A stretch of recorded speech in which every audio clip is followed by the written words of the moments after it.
Use a good quality pre-cleaner, preferably not a compounding material. The difference.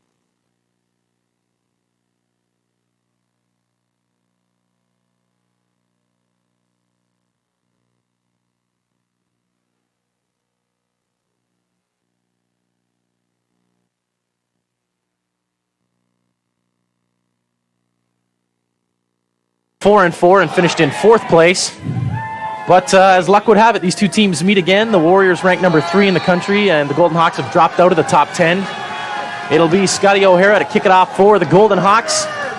And deep to receive, it'll be McGregor and Dyson back to take the kickoff for Waterloo. And this is McGregor. Finds a seam up the left sidelines. Stopped at the 36. That's where the Warriors will start it.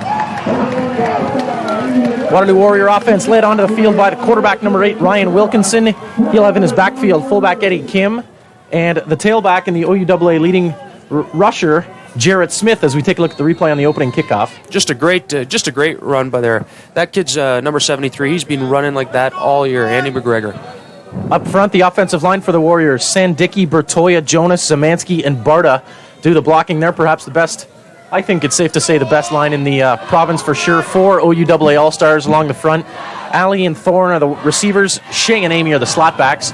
Shea will do primarily blocking duties. So it's 1st and 10 from the 36, and they try Kim up the middle, and he's stuffed by the Hawk defense. Let's set the Laurier defense for you now. They'll play a 3-4 with Squina, DaCosta, and Giacchino up front. Allen, Crisp, Mello, and Gundy are the linebackers. Jason Burke's the rover, Robbie Underhill and Rob Simons, the lone OUAA first-team All-Star for Laurier. Robbie Simons is the other safety. Kono and Ruby are the corners.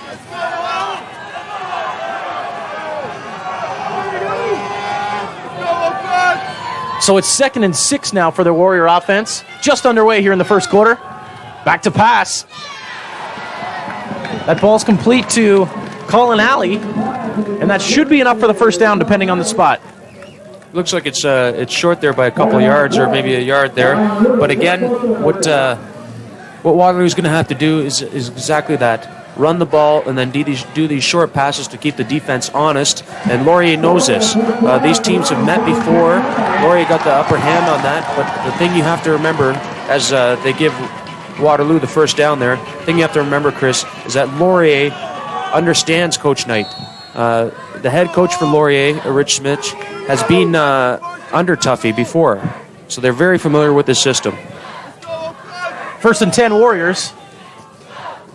As they're approaching midfield, Jason Burke, the rover, showing blitz just into cover, and they stuff the run up the middle again. That was Smith trying to find a seam. He got a couple. Looked like Squina and DaCosta in on the tackle there. Perhaps maybe Mello behind them.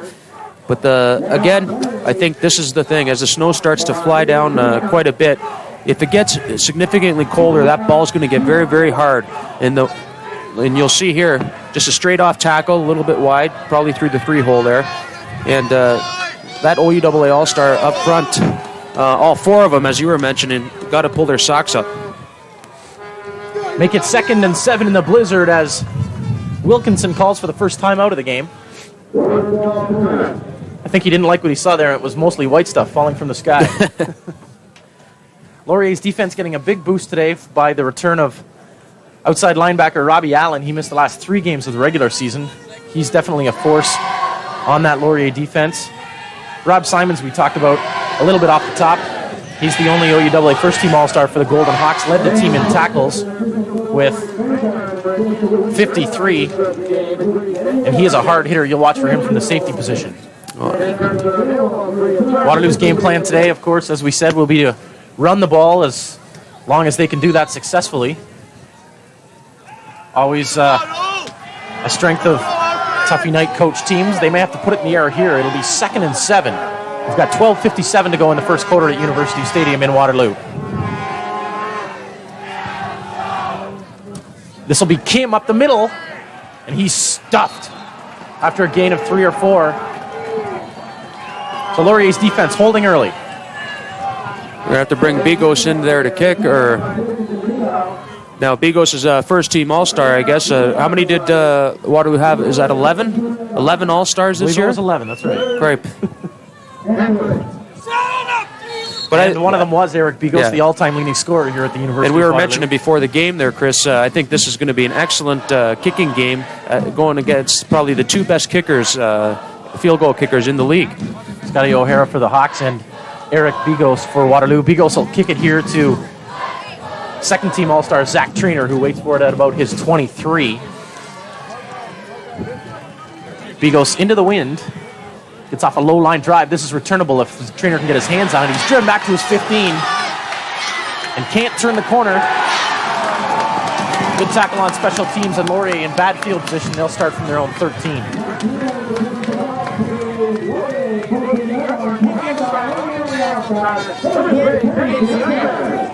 You can see here, Bigos got an excellent bounce, Waterloo bounce as they call it, and just good pursuit downfield by the center, Rob Fawcett, forcing him to the outside, using the sideline as an extra man on that play. So the Laurier offense takes the field for the first time. Fifth-year man Kevin McDonald at the helm, and he'll have his work cut out for him today against the toughest defense in the OUAA. The Warriors, strong, especially in the linebacking position. They'll try Bacon to start with, and he's stopped for a little gain. Just stuffed there by Rob Fawcett on the off tackle. You'll see here, Chris, just a straight off tackle play. Rob steps up into the hole, fills it. That's good linebacking defense there. The starting defense for the Warriors, we'll run it down for you. Up front, Lang, McMurrin, and Reha. The linebackers are McIntyre, Van Giel, Fawcett, and Pressburger. Tibbetts and Pio Jr. are the corners. Garland's the rover, and Trod and Dyson, Dyson's an all-star as well, are the safeties. Make it 2nd and 8 now for the Hawk offense, and McDonald rolls out, finds a man. Trainer was open, but he couldn't get him. The ball slightly overthrown. It'll be 3rd and long for the Hawks. That play looked like a broken play to me, Chris. It looks like number 4 there. Trainer should have kept going to the outside, and McDonald, I think, misread it, and he went upfield with him. Led him a bit too far, obviously. Tough throwing conditions, obviously, today. With the cold and the snow flying around, Trod was on the coverage there. Well, if you take a look at your screen there, Crape, it looks like blizzard-like conditions. We're going to have a snow squall warning in effect pretty soon. We won't expect really any accumulation of this snow, but nonetheless, it makes it very difficult. Jarrett Luke's in to kick it away for the Hawks. He's standing at his own goal line. Picks up the bad snap, and it's a good line drive kick. McGregor's got to go back for it. Gets a Laurier hop this time, and McGregor will pick it up at his own 30 and go down. He's hit right away, but it doesn't matter. His knee hit the ground, and that's a big momentum booster for the Hawks. Waterloo will start at their own 28. And here's where this is exactly what Waterloo does not want to have happen. Snow's falling.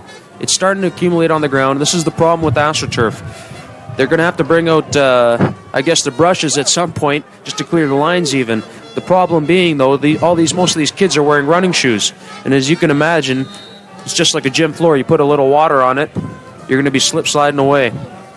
You've done that too, eh? A few times. Nothing like emptying the hose on the gym floor.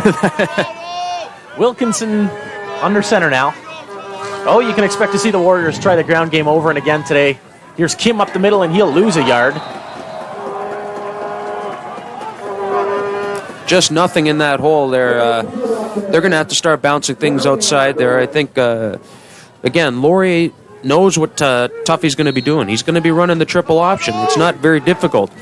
The key today, then, is for the offensive guys to be doing their responsibilities precisely. And if it's done, then you're going to spring somebody. If it's not, like in that last play, the defense is going to get the better of you. Interesting note on that last play, too. It was, I believe, Mello and Robbie Allen, the linebackers, right up on the line to make that tackle. It's 2nd and 10. Here's Smith. And he's stuffed after a gain of a few by Mello. We got a late flag on the play also. We'll see what happens with that one.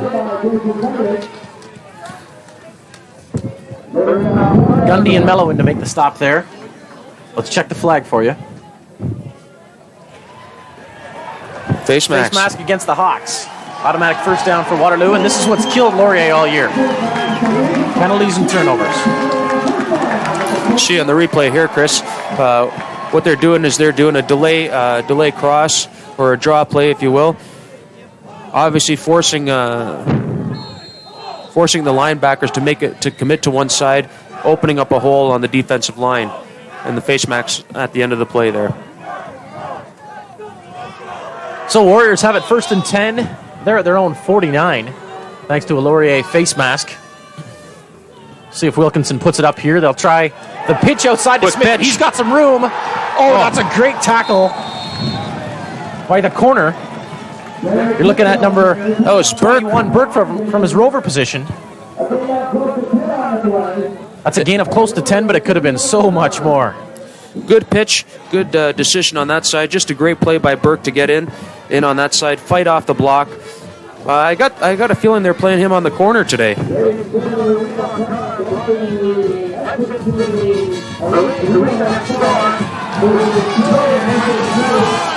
Number 21, Jason Burke, who made that stop there, was quite a special teams player in his first few years here at Laurier. Now he's moved into the starting rover position. And that was a big tackle there. That saved a long, long gain by the Warriors. Well-designed play by Waterloo after jamming it up the middle the first few times. Looks like they're playing 6 DBs, Chris. They got actually Jason Warren in at the rover position, and Burke's come over to play like a top safety, if you will. It's Smith on the outside, and he gets maybe one, as Laurier's doing a good job of stopping the run, except for that one gain by Smith a couple plays ago. Looks to me, Chris, like Laurier's really changed up the defense. If you notice on this replay here, you got Underhill, who's supposed to be playing on the right side, playing the left. Burks also was scheduled to be the rover, and he's playing on the left side also. Obviously, they're just doing that basically to stop the option, committing quick guys onto the tailback slots and whatnot, and basically forcing Tuffy's hand, if you will, to make his option work. Make it 2nd and 9 now for Waterloo. Wilkinson's going to put it up. He's looking for Thorne, but it's batted down at the line. 8 minutes to go now in the first quarter. As Robbie Allen managed to get a hand on that one. We'll see if we can catch a replay for you. They're looking for Chris Amy, the slot, but again, like you say, Rob Allen gets a hand on that, bats that down. That's exactly what you want your players to do. If you can't get in to make the sack, stood up on the line, put your hands up. So it's Bigos in for a second punt of the day. Trainer, the lone man back. This time he waits for it at his 10. We'll see if Trainer has a little better luck than McGregor did last time.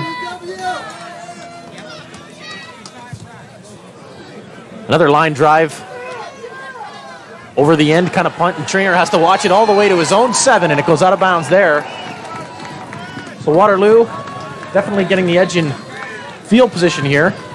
As Laurier is going to have to start 1st and 10 at their own 7-yard line. We'll set the Laurier offense for you.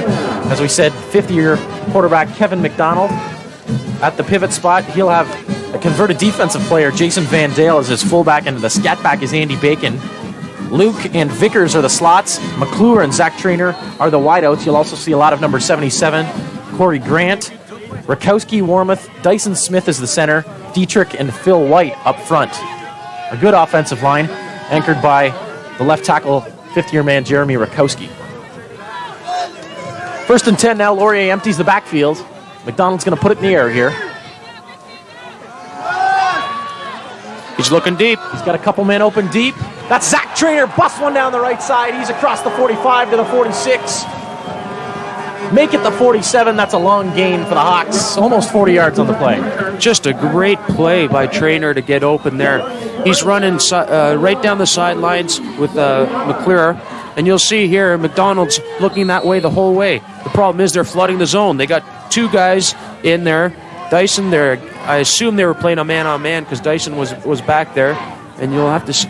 Just a great play by Trainer to get open. McClure also in the area there, but it was Trainer on the receiving end of that 40-yard bomb for McDonald. He fumbles the snap this time and has to just fall on it. He'll lose 3. Make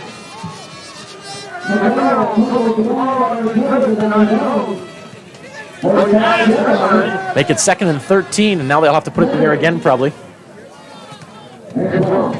That's a good play by McDonald. It's a heads-up play. He's a veteran on this team, and as you notice right there in the fumble, some guys might want to have the tendency to bend down, pick it up, try to make a play happen. He just sat down right on it. That's why it's hard to put a price on experience. McDonald in his 5th year knows that there's no panic early in the game. First quarter, no score. Might as well just fall on that one and start again. 2nd and 13, Hawks. McDonald's got 4 receivers going out into the pattern. He'll try this one up for McClure. It's man-on-man coverage, and McClure can't hang on to it. And that's good coverage there by the Eric corner. Pio Jr. there. Pio Jr. Just great coverage. And you'll see here on the play, he's got lots of time, and you'll see at the end of the play how Pio totally legally has a feeler out while he's running down the sidelines. When you're that close to your man and you can touch him, you know that you have an equal opportunity for the ball. That ball would have to be in place perfectly in order for McClure to catch that. Pio Jr., the corner there, came on well at the end of the season and had a great game in our last broadcast where the Warriors won big against Toronto. Here's Luke to kick it away now. Kicks it towards the right sidelines away from McGregor, and it gets a good Laurier hop. It hits McGregor, and it's a live ball. I think McGregor was able to fall on it at the 9. Whoa, that was dangerous as McGregor was trying to pick it up, and it hit his foot. I'll tell you what, and you take a look here. Just a poor decision by McGregor to stick his foot out there. This isn't soccer, son. And that was number 20, Alan Ruby, who almost got in there to cover that one for the Hawks. He led the Hawks in interceptions this year with 3 from his corner spot. So the Warrior offense back onto the field. 5.5 to go now in the first quarter, and they'll start from their own 9. So far, I got a feeling it's been a battle of the kickers so far. Look at the field position. Down on the 10 on one end, and now down on inside the 10 on the other. The snow letting up now a little bit. You can see your picture's much clearer there. Here's Smith, and he gets nothing again. And the Hawks are just stacking it up. Once again, that was number 60 in to make the tackle for the Hawks. Jason Giacchino from his tackle spot. I got a feeling, Chris, that they've got Rob Allen playing on the left side there, and also with Giacchino, they've pretty much switched up the defense, if you will, playing the strong side to the left side of the field. Kim and Smith in the backfield, and Wilkinson's going to put it up. Scrambling now. He's dangerous if he can get loose.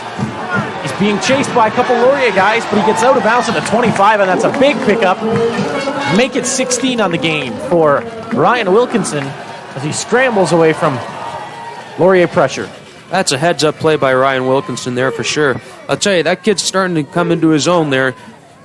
Laurier's going to have to watch that. He's a big boy, as we mentioned in previous broadcasts. This kid's 6'1", 220, but he also runs a 4.7 40. You have to contain him in the pocket. And when you got coverage like that downfield, he's going to be open. I would say he's a quarterback with a slot-back mentality. He loves to run the ball when he sees open field like he did there. It's a pickup of 16. 1st and 10 now. The Warriors on their own 25. They're out of a hole. Not able to get the running game on track. We'll see if they stick with it. Here's Smith up the middle, and he breaks through the line and should have another Warrior first down. Robbie Simons up from the safety spot, as well as Burke. Just a great play here. The All-Stars there, Zolt Jonas and Steven Szymanski, blowing out the defensive lineman there. Again, getting underneath him, allowing for a huge, huge hole, and Smith just runs right through it. Robbie Simons down. A little bit shaken up on that play, so we've got a timeout on the field. And you can be sure that Tuffy Knight, although stopped a little bit early with the running game, certainly is not going to abandon it. That's going to be how they'll win this game. They have to be successful with the run. And Smith looks like he's getting on track now. Jarrett Smith, the OUAA leading rusher over the regular season and first-team All-Star from the tailback spot. Picked up 11 there. It's 1st and 10. Warriors now to their own 36 after starting at their own 9. Here's Smith again. He's stacked up maybe 2 or 3 there. We take a look at the Warrior bench.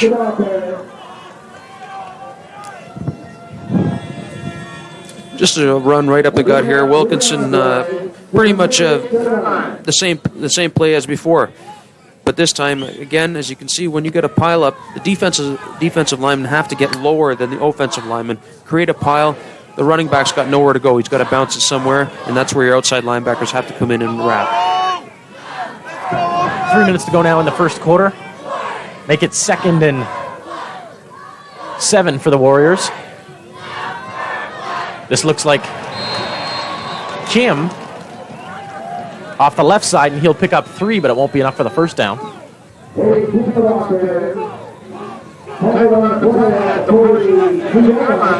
He gets out to the 42, make it the 41. 3rd and 5 now. Waterloo's going to have to kick it away. Now, it's certainly been a different season, I guess, in terms of fortunes for both teams. Lauri used to being in the top half of the OUAA, and Waterloo usually trying to come in 4th or 5th place. This year, a little different story, Chris. Yeah, that's for sure, Stephen. I think even though the Warriors did finish first and beat Western and are ranked 3rd nationally, I still think they're not given the credit they're due. This is a very good football team, fundamentally sound. Won't make many mistakes to hurt themselves. They're going to make them beat you. Here's Trainer. Picks up maybe 2 on the return. Laurier starts from their own 34. So just take a look at Zach Trainer in the snow there. See here, just a beautiful spiraling kick. Trainer's got a good chance at fielding this one. But again, when it's that high, Bigos gave his coverage team just enough time to get down there. We'll give Trainer 5 on the return there. Zach Trainer is a second-team All-Star and a valuable, very important member of this Hawk offense. He missed some games in the middle of the season due to injury, and that definitely hurt the Hawks.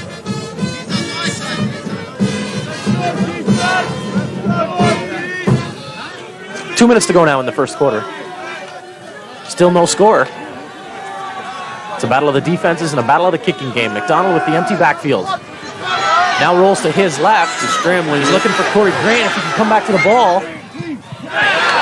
Great Good coverage. Great coverage Tibbetts there. was able to get a hand in there and knock that one away. Tibbetts with excellent coverage, but see those Laurier receivers got to come back to McDonald a little quicker.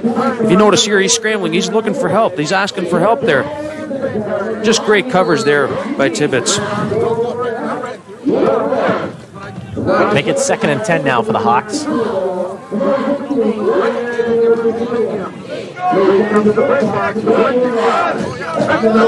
McDonald's got Bacon now in a slot spot with Trainer.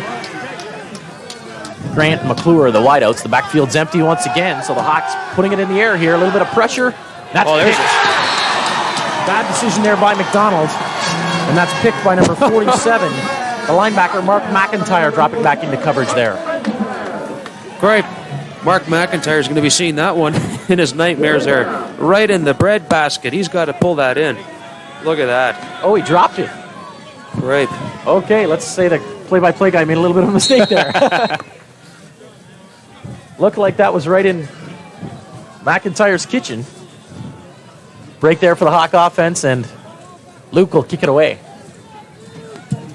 Boy, McIntyre will want that one back all day. Hey, we got a little bit of the sun out now. Flurries have stopped as Luke kicks a low line drive away from McGregor again. This time he fields it. No, he bobbles it a bit. He's at his own 33. Finds a seam up the middle, though. He's got some room there. Gets it out to midfield. Good return by Andy McGregor. I tell you, that McGregor, he reminds me of a guy we had on Waterloo. His name was Dave Ropert, and we used to call him Swivel Hips.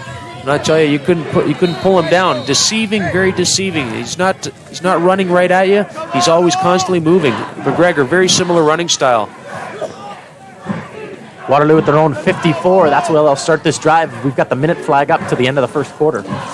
Still no score, as you see on your screen. They'll try the pitch to Smith. He had to pause to catch it, but now he's got a seam over the left side. Shoestring tackle by number 40. That's Craig Mello on the stop, and he prevented a much longer gain from Smith there. That was just an excellent block by Colin Alley on the one side. You'll see here, just a good fake. It freezes the linebackers right there into Eddie Kim. Smith, and you catch the end of that. Colin Alley had that corner who was supposed to be on the pitch man just all tied up. This will be the last play of the first quarter now. 1st and 10, Waterloo into Laurier territory at their 44. Quick handoff inside, and that gets maybe 5. That was an interesting play. Quarterback sneak on his first down. Never seen that one before. So we're at the end of the first quarter. We've got no score here at University Stadium in Waterloo. The first place Waterloo Warriors and the fourth place Wilfrid Laurier University Golden Hawks. The first quarter pretty much as we expected it, Steve. Yeah, pretty much. Both teams feeling each other out, getting used to the cold weather. The ball is rock hard. You gotta realize that. So therefore, all the running backs got to get used to the feel of that ball. And at the same time, both teams know they're trying to work out their psychological advantages, if you will. Laurier having the edge on that by beating Waterloo earlier in the season.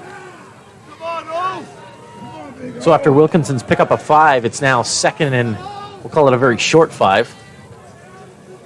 This should be a carry to Smith here. No, Wilkinson's going to put it in the air, and he's got looking for Thorne on the slant. Poorly thrown ball there. It'll be 3rd down.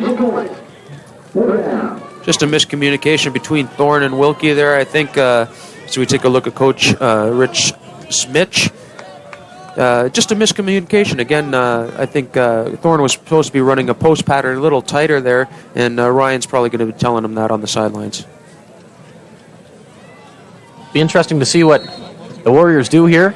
And indeed, Bigos is in and puts the tee down, and it looks like it'll be a 47-yard field goal try for the all-time leading scorer in Warrior history. Trainer back just inside his own goalpost to kneel down if it gets that far. I'm going to go out on a limb here and say this would be one of the longest of Bigos' career. It's a 47-yarder. It's down, it's up, and it's just short. Short by a couple feet. Trainer down on a knee to give up the point. That was a good effort by Bigos. If we had a camera right there on the on the uprights, I'd say he was maybe about a foot short there.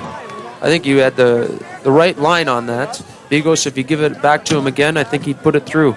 But I'll tell you what, that really surprises me. For one, Tuffy's got to be happy with Bigos, because in previous years, you never would have saw Tuffy do that. He would have punted that thing away. So you know he's got to be confident in Eric Bigos.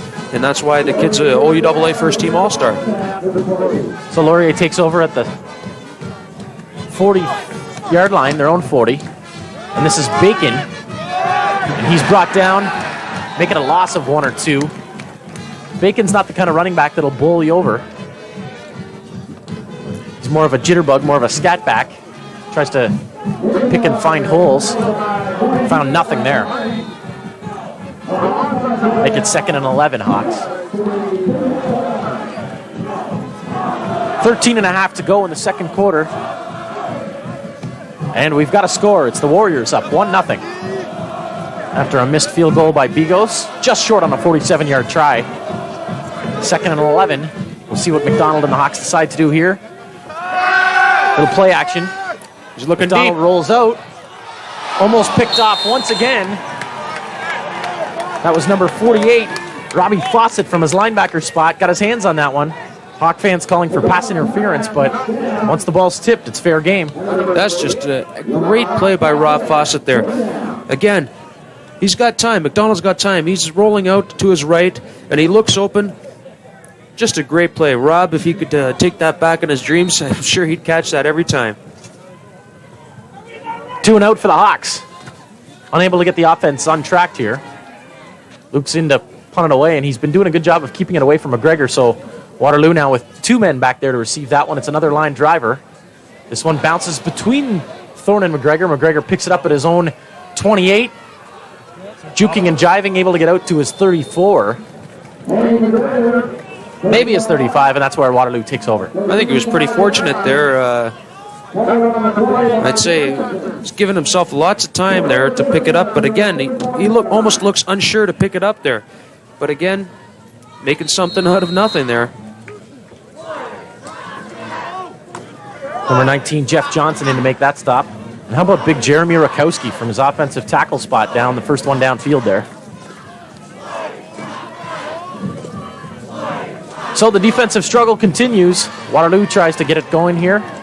And this will be Smith, who stopped after a gain of a couple. Robbie Simons up from the safety spot, and he was in the backfield early. Simon's just getting a hand out there to trip up Smith. The one thing I find interesting, Chris, so far is that Tuffy's not deviating from his plan whatsoever, and you see he's just going to the off tackle, running right behind the Sendeki and Bertoya. OUAA All-Stars, that whole line pretty much. These guys got to get the better of the defensive linemen. Pick up a 4, it's 2nd and 6, and here's the option right. Oh, and there's a big hit by Jason Burke coming up from his rover spot. He sniffed that one out all the way. Tell you what, that kid's pumped after that hit. Basically threw Smith backwards. He's lucky he didn't lose his helmet on that play. Again, Burke, a big hit. Read that pitch out perfectly. And a big cheer goes up from the stands as they announce the partial score from Western. Guelph leads at 1-0, and I think it's consensus across the OUAA. Lots of people like to see the Western Mustangs go out early if at all possible. Bigos is in to kick it away now. Perhaps everybody except for Western. Perhaps except everybody from Western. This is true. Interesting developments on campus at the University of Western this past week. Craig Young getting banned for 4 years because of steroids. Trainer gets snowed under at his 42. Good hit there by Kevin Pressburger. But yeah, like you mentioned there, that was quite a shock, I think, to the OUAA. Young taking, what was he called, with Stanazol? Stanazolol. I think that's that same fluid that Ben Johnson was taking when he got caught there. Absolutely. The Hawks to start from their own 41. We're under 11 minutes to go now in the second quarter. Just Van Dale in the backfield. Bacon split wide. It's coming across the middle underneath. McDonald's pass caught by the second-year man, Corey Grant. That'll be a pickup of about 8. You look at Grant there, OUAA Rookie of the Year last year, had kind of a disappointing season this year. He's wearing those, what are those rubber gloves there, the like glass cutters, I think. Glass cutting gloves. In this cold weather, you need every edge, I guess. I'm from the old school, though, I guess, and I always thought any extra equipment should be considered a penalty for the unfair advantage to the other team. Is that why you show up today without a jacket? Guy's in the booth without a jacket. Nut bar. Second and short, it'll be Bacon, and he busts a tackle and gets the first down. Still going, and manages to get it out to midfield, making a pickup of 7. First down, Hawks. Good blocking there by Jason Van Dale, the fullback, just running right behind him there. You can see Van Dale's tying up Rob Fawcett and also Tony Garland. Bacon's just got to sit behind him. He could do that the whole way down the field. Garland on the stop there up from the rover spot. First and 10, Hawks just across midfield now. Getting there for sniff. Bacon again. There's a fumble. And that's recovered by the corner, Jason Tibbetts, I believe. As Bacon coughs it up. Trod gets the...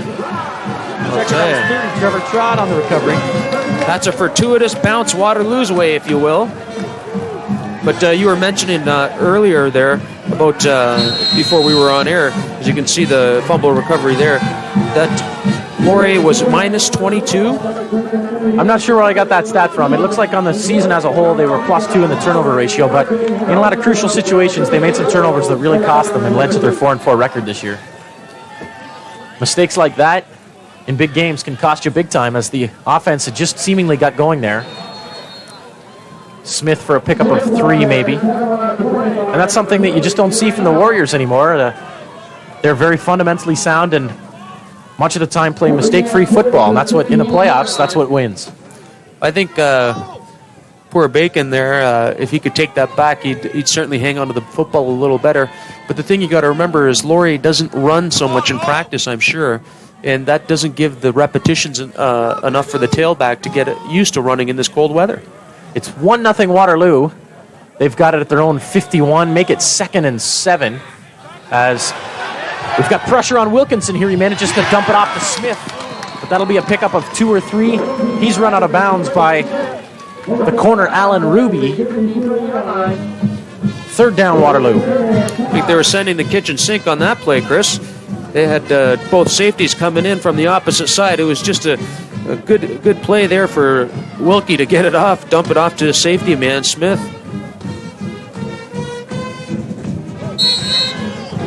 That's one thing we can expect to see today from the Hawks. Besides the stacked front, they'll also probably send some corners and some safeties on blitzes when it looks like Waterloo's forced into a passing situation, and that's what we saw there. Bigos is in to kick it away now. Trainer's the lone man back to take it. He's standing at his own 18. Beautiful. There's a big booming kick by Bigos. Trainer catches it on the fly at his own 4, and he's got nowhere to go. Oh! And fumbles it. Touchdown! That's a big touchdown for the Warriors. My gosh.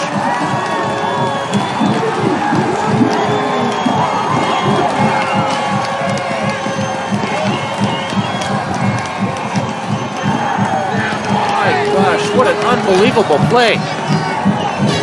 Ted Sinutris, the backup Rover safety, who's actually I'll tell one you, of the that special teams players for the Warriors, manages to pick up that ball and walk across the end zone. Boy, that kid's got to be happy, eh? Big play here. Just phenomenal. What great coverage. Topped off by a Bigos kick, a booming kick. That had to go 60 yards in the air. I'm telling you, with Bigos punting like that and the coverage downfield, Trainer had a tough time holding on to that ball.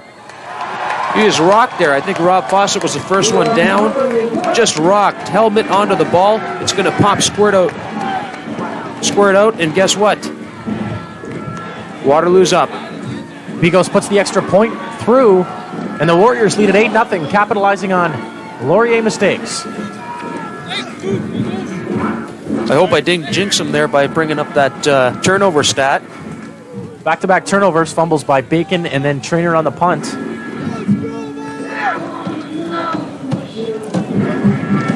And the Warriors lead at 8-0.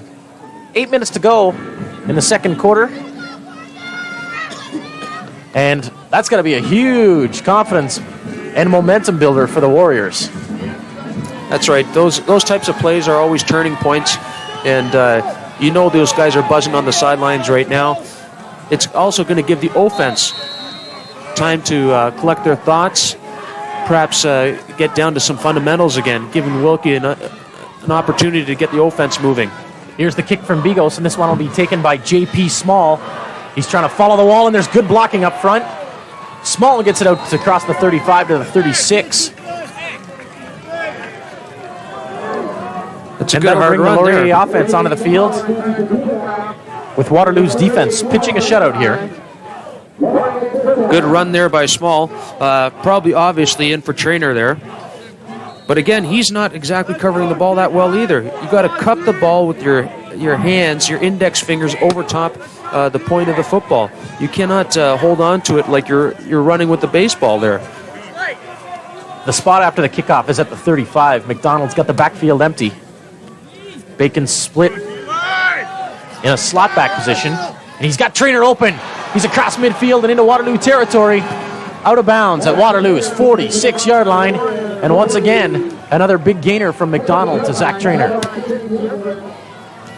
Right, but they're picking on that the kid that just got the touchdown. What's his name? His name's Ted Sinutris, Steve. Ted Ciantres. Boy, I tell you, that kid's Coach Greek there's bringing in 6 DBs, as you can see, probably to offset so many slots that they have. They're even taking out. Bacon's not even in there now, I don't think. Bacon split right on a right there, slot position. Spots at the 45. Hawks 1st and 10. McDonald going deep and nobody's open. Corey Grant trying to get a hand on that one and did well just to knock it away from the corner. Tibbetts, very deceiving. I think that he's got to be at least 6'3", and it's just good man-to-man coverage. Either one of those guys could have caught the ball. McDonald's very lucky that he did throw it so high into the outside. We take a look at the benches there for both sides on this cold day at University Stadium in Waterloo. It's OUAA playoff football action on Rogers Community Television. Warriors lead at 8-0, 6:40 to go. McDonald scrambling, now he rolls right. This is a design play. He's got Trainer open. That's enough for a first down. It's a pickup of, should be 14. Trevor Trott on the tackle.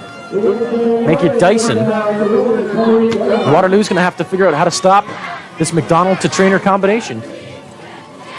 Just great heads-up football there. That's just two kids reading each other's mind there. McDonald broken up, but he's got to scramble to his right there, and Trainer doing an excellent job to help out his quarterback coming back to the ball. So we'll see if Waterloo's defense can hold here. It's been not break time. McDonald hands off to Bacon. He tries the left side, and there's not much there. He picks up maybe 3, perhaps 4 if he gets a good spot. Van Gielen to make the tackle.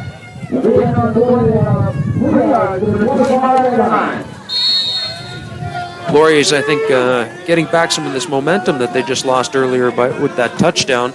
A few big plays like that, and you can see how the offense almost picks up the tempo, if you will. They just get the adrenaline rushing, and basically Waterloo's going to have to focus down here and perhaps create another turnover and make a big play. Bacon once again split to the right. Van Dale's the only man in the backfield. It's 2nd and 7. Here's the out to Corey Grant. He gets 1 foot down. A spectacular catch by the second-year man, Corey Grant. Just a great play. Heads up play. You only need one foot in Canadian rules, as everyone knows. So McDonald throwing the ball basically before Grant even had a chance to turn his do his out. That's a timing pattern, and it's tough for Tibbetts to read that, because he's got to cover the deep down, out, and down. Through the air, Laurier moving the ball. They've got it at the Waterloo 14 now. McDonald will throw this one. Trainer bumped a bit at the goal line. McDonald was looking for him, and it was overthrown. Oh, boy. Don't ask Dyson to do that again. Trainer was wide open on that crossing pattern. He came right from the opposite end of the field, right across the back of the end zone. Dyson was on the coverage, and they got a little bit tangled up at the goal line, and Trainer not able to get to the spot where the ball was in time. 2nd and 10 now. I get the sense McDonald's really getting more confident with his arm as the game's going on there. Little play action. McDonald looking for McClure, and that's significantly underthrown. Looked like McDonald didn't get that one out of his hand cleanly. Looked to me like he was looking for Trainer again, but I think Waterloo had 2 guys on him, because he's looking down into the end zone, and he's got to come off and hit the guy on the out there. So it'll be a field goal try for the Hawks. They'll have to settle for 3 if Scotty O'Hara can bang this one through from the 22. Good job by the Warrior defense, although they give up a lot of yardage on that drive. They're going to come out of it relatively unscathed. And that's why they're the best in the business.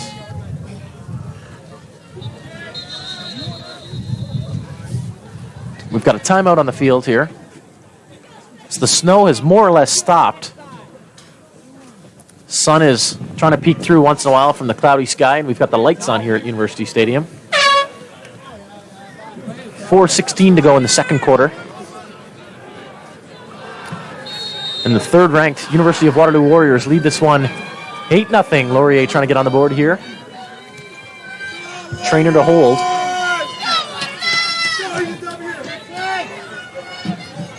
Ball's down. It's blocked. Laurier won't get on the board. Waterloo's offense will take over from their own 35. Big Tory play by Locker. Special teams. Tory Locker comes roaring in from his left side, the outside. But again, that is so much Tory Locker. Is great foot speed to get in. But again, the snap was high, giving way too much time for Tory Locker to get in there and just gets a hand on that. Saving the defense 3 points.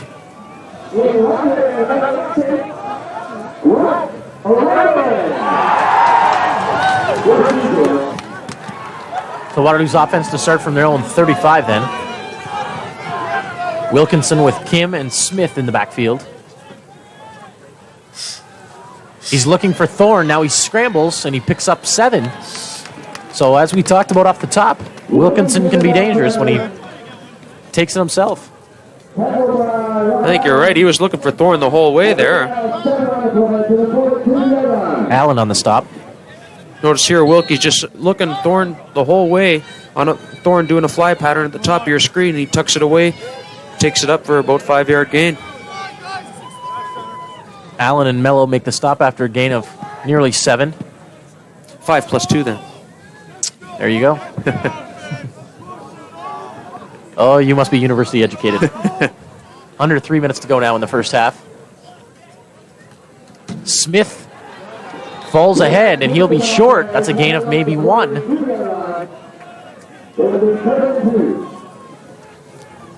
Wilkie almost had a tough time getting into Smith. Smith was just roaring out from the I formation there with Kim blocking. Well, watch here. He's got a tough time getting over. He's got to take about a 2-yard step to the side there. He's got to reach pretty hard to get that in there. Good job by defensive tackle Dave Squigna there to pile up Smith short of the first down. So Bigos will try and kick it away.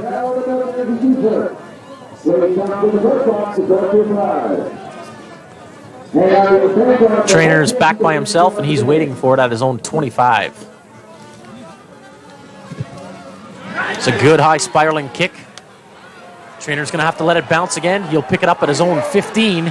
Finds a bit of a seam, picks up 5, and Laurier starts from their own 20. Just a good job again by the coverage unit. Trainer this time making sure he's got that ball tucked away. Great job again by Fawcett. You got to remember, Fawcett's the guy who's snapping the ball, so no one really has an assignment to block the snapper. So he's always going to be the first guy down the field. Usually you got a big rumbling guy, but I tell you, Fawcett's a pretty quick guy. He's a linebacker.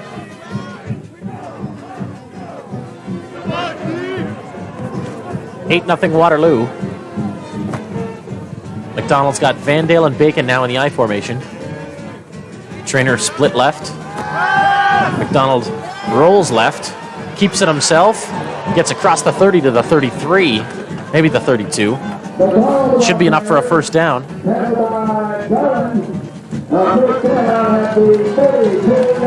Just a good job by Al Lang. I want to point it out.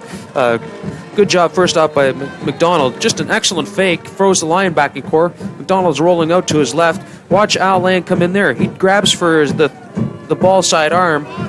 And that's what you're taught. You're taught to strip that ball. And he almost did there too. Great job by McDonald to make a bit of a gain. Namely a first down. Yeah, that's more than a bit. Here comes the corner blitz. McDonald gets it away.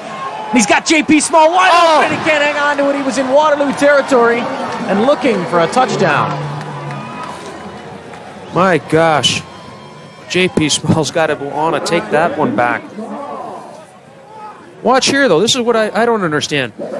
We got Trod there. What's interesting to see is what the heck's Rob Fawcett doing back there in the rover coverage? They were bringing the corner blitz there to try and get some pressure on McDonald. And he got it away just in time, found the open man, but Small couldn't hang on to it. You got to capitalize on those, Chris. Once again, that's what we've talked about. Mistake-free football. So far, Laurier struggling. A few turnovers, few drops. McDonald rolls left now.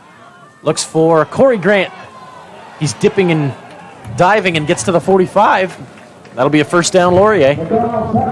Good job by Grant there to get a couple extra yards and get the first down for his team. But again, McDonald, to me, it looks like he feels really confident back there. He's not being pressured that much by the Waterloo defense. Waterloo's not sending a lot of guys because they've got 6 DBs in, I believe. So they don't have too many guys to send. They're just sending the 3 or 4 guys, and Laurier's O-line handling them. This is a draw to Bacon. He gets maybe 3. Lang on the stop. McMurrin also in from the nose tackle spot to help out. Make it 2nd and 7 now.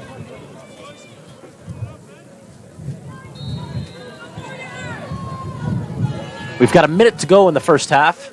Minute flag just going up. Laurier has the ball out to their own 48.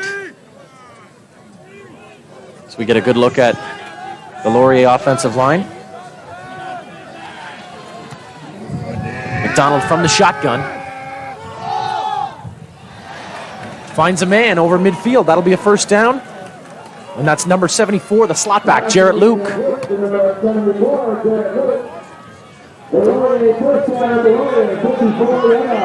Clock stops to move the chains. 38 seconds to go now. So the Hawks try and get on the board here before the first half runs out on them. This is the Laurier 6-pack that we haven't seen so much of this year. Here's Small on the out. He's got a gain of about 6.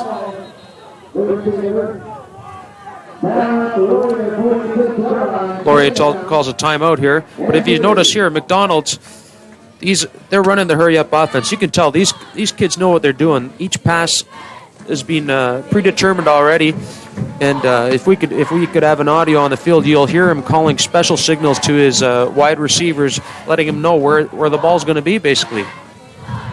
But one thing I do have to mention is that if you notice there, Small trying to make a hard cut, his feet were taken out from him by the AstroTurf, and that could be because of that the snow now perhaps melting on the field and almost freezing a bit because it is quite cold right now. Says the man without a jacket. 2nd and short now for the Hawks. Maybe 3. We've got Anthony Ahmad in, replacing Van Dale, and he'll be split right. McDonald from the gun. 3 receivers on the left. That's where he looks, and J.P. Small manages to pull it down. He's got it up to the 36. That was Corey Grant. Grant, check that. We'll keep an eye on the clock for you. 20 seconds now to go in the first half. And we see the hurry up in action. 4 receivers now, split right. McDonald looking left, though, and it's Grant again. Bobbles it, almost picked off by Robbie Fawcett. Right. I tell you, they pretty lucky there. That ball hung up there for a good little while. Just a crossing pattern by Grant, straight across overtop the linebackers, underneath the DBs. Good job there by, I believe that was, who was that over there? Was it Dyson? I think that was Dyson over on that side, coming across to stop that. Fawcett almost had a pick there. So the Hawks now with 14 seconds left in the first half. They're facing a 2nd and 10 situation against this tough Waterloo defense. Scotty O'Hara, the field goal kicker for the Hawks, has kicked a 48-yarder this year, so they're within his range, although it is a tough day for kicking field goals, and this one would be into the wind. I get the overall impression so far, Chris, is that overall I think the Laurier's had the upper hand moving the football. They're throwing the ball well. They're getting some yards on the run. Obviously, the score doesn't reflect that, but Waterloo, again, a good, solid defense. You get down in the red zone area, and they're shutting things down. The problem is, though, Laurier's moving the ball between the 50s there. Here's McDonald now from the gun again. He's looking left. He's trying Grant on a stop and go, and he's not open. Good coverage there on the corner. That's Tibbetts, I think. Just great coverage by Tibbetts. Good coverage. He's looking to him the whole way, and Tibbetts not being faked out. If you can see, Could have easily been called for offensive pass interference there, maybe even. Yeah, it could have gone either way, more or less. But good call by the refs not to make a call, really, because both guys had an equal opportunity for the football. So Coach Zemich obviously thinking this is out of O'Hara's range here. They'll go for it on 3rd and 10. McDonald from the gun. He's got Grant open long. Underthrown. Touchdown. That's good.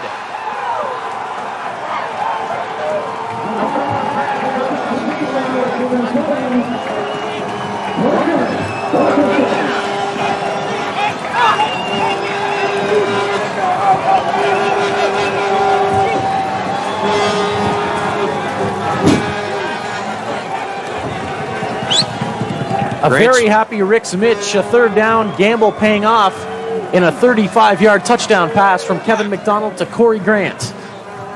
Boy, Grant's been the go-to guy for McDonald so far today, and you'll see he just lays it up, almost a Hail Mary-like pass. But again, Trods shouldn't be looking at the football. When you got your feeler out and you don't have a guy there touching it, that means he's farther than you. Oh, baby, they call this the Battle of Waterloo for a good reason. The Hawks will go for 2 here with no time left on the clock at the end of the first half to try and tie it. McDonald's being pressured, flips it out to Zach Traynor, and we've got a tie ball game at the half. Talk about a momentum booster there to Laurier.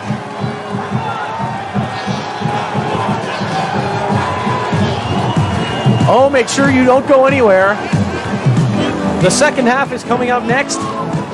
It's OUAA football playoff action on Rogers Cable Television. Waterloo 8, the Golden Hawks 8. We'll be back with the second half. Rogers has your ticket to great entertainment. Movie lovers save $120 a year. Get more movie choice for less money with 1 full year of Hollywood hits and movie exclusives, plus 1 viewer's choice pay-per-view movie each month. Save big on your favorite movie munchies and receive Leonard Maltin's movie and video guide. Pick up your movie lover's gift box, all for $19.95 per month when you subscribe for 1 year. The Ticket, available now at your local Rogers Customer Service Center. And welcome back to the University Stadium in Waterloo, the site of OUAA semifinal playoff football between the host Waterloo Warriors and the visiting Wilfrid Laurier University Golden Hawks. Our score at the half is 8-8. Getting set for the second half, Steve, and we had a big momentum shifter there right at the end of the first half. Just a phenomenal momentum shift, if you will. These kids got to carry that forward into the second half, and Waterloo's got to either break it down or get their own momentum going. It's Bigos to kick it off. Of course, the momentum shifter we're talking about was a 35-yard touchdown pass on 3rd and 10 from Kevin McDonald to Corey Grant. The 2-point convert's good, and it's tied at 8. Here's J.P. Small taking the kickoff for the Hawks. He gets brought down at his own 20.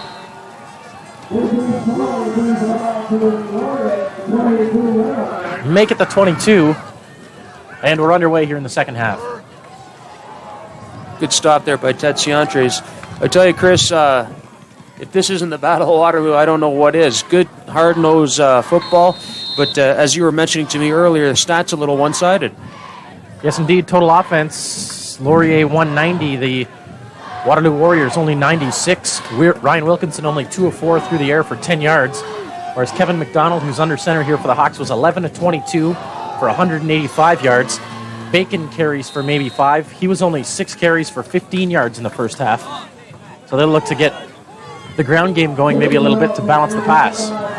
If anything else, I think you'll see here on the run by Bacon and Van Giel stopping it, they got to get the ball in the air a bit, Waterloo does.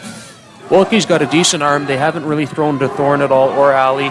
And as you can see, McDonald's a little confident. He's going to put the ball in the air. And turnovers can happen. Make it 2nd and 5 for the Hawks. Bacon the tailback in the I formation. Play action here. They're looking for a backside screen, and Bacon's got it. The Warriors managed to sniff it out, but Bacon slips a couple tackles and might be a yard or 2 short of the first down. That was a good read by Van Giel, but unfortunately the kid over-pursued, if you will, and Bacon was able to slip that tackle. As you can see, just a good job there by McDonald. He really sold that screen, and Van Giel misses the tackle, and Pressburger's got to make up for it. That could have broke for a few more yards. Definitely a good read by Van Giel, though, who did sniff that screen out.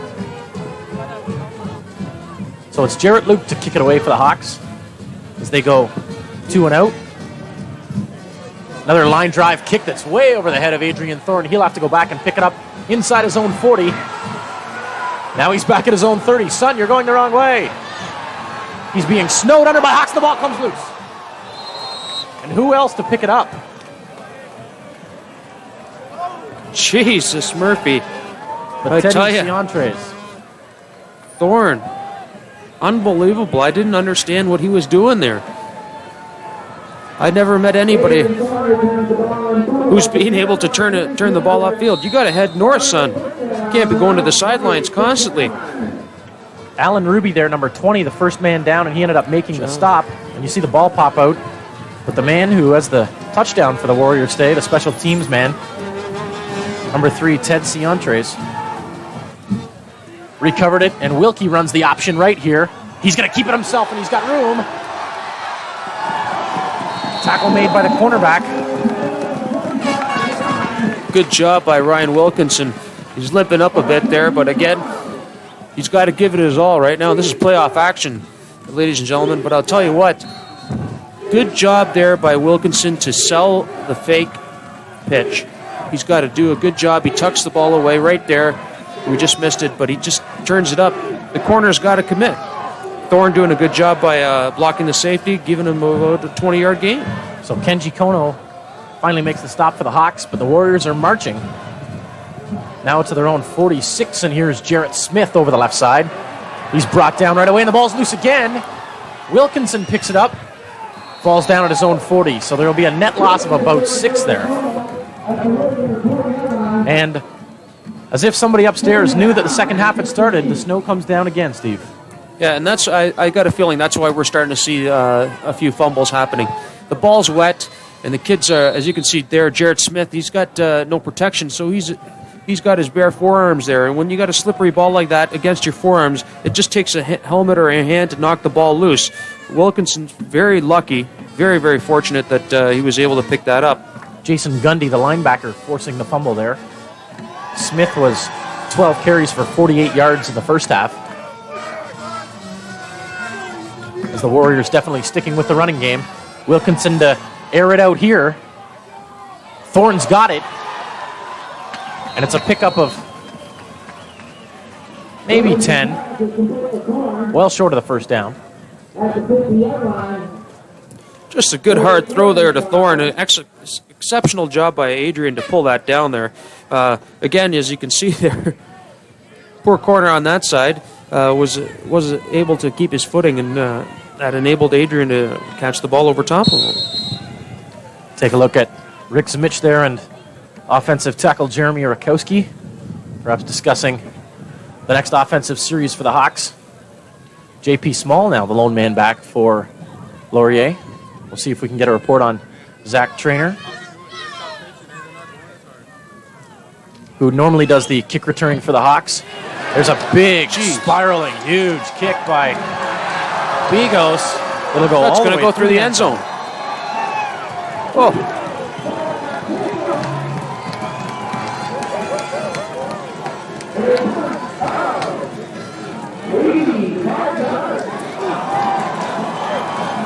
I don't know if the folks at home just at home there heard that, but a punt of 85 yards by Eric Bigos.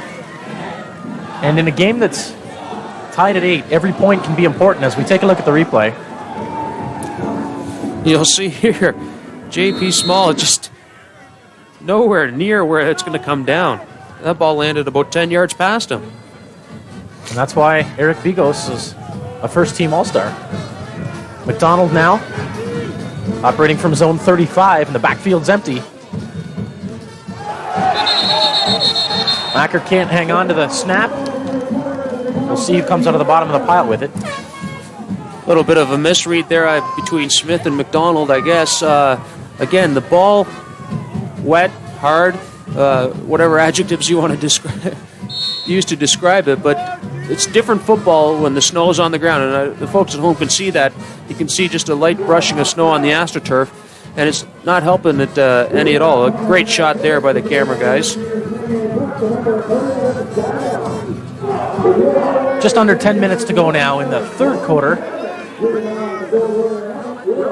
2nd and 10 for the Hawks. McDonald gets it cleanly this time, rolls out to his left. This is a designed rollout, and it's Corey Grant coming back to the ball.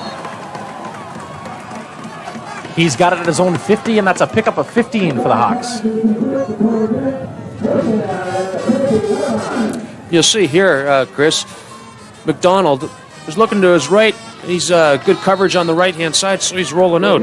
Again, going to the go-to guy, Grant. Grant with the big catch at the end of the first half. I got a feeling that combination, and with Zach Trainer there, it's a hard number to stop there. Corner Jason Tibbetts was on coverage there. Hawks outside their own 50.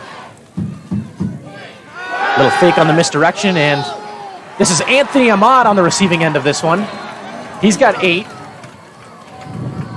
It'll be 2nd and short for the Hawks. Anthony Ahmad on the receiving end there.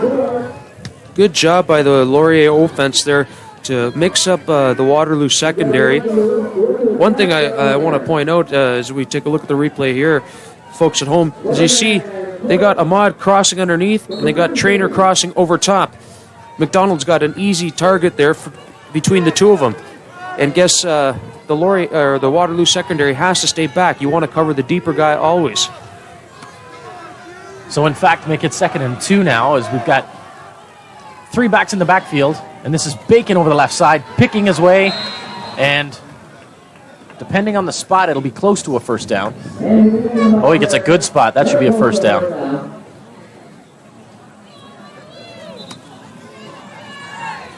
They're calling for the chains as we look at Coach Rick Mitch. He looks like he's even chewing gold gum. He didn't have much probably to say at the halftime in terms of motivation. That's for sure. Those kids were pumped up when they came off that field.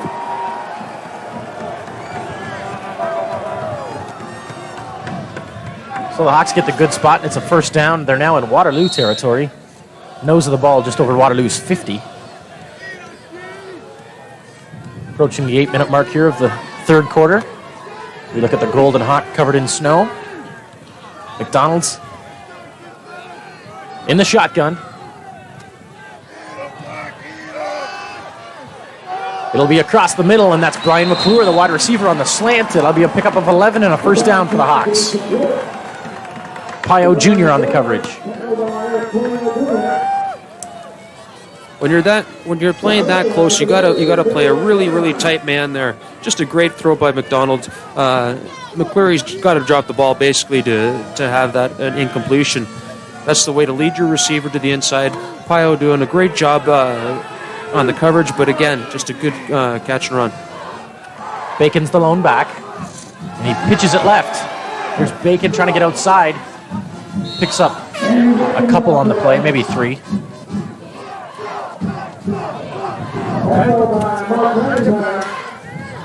And Laurier mixing in the run once in a while to keep the Waterloo defense honest, I would think.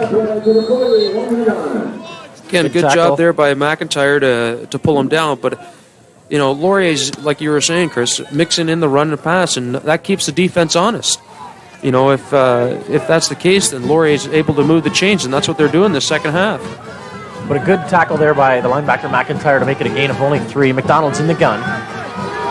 He's looking for Small long, and he's got it. Hauls it in at the 15. J.P. Small.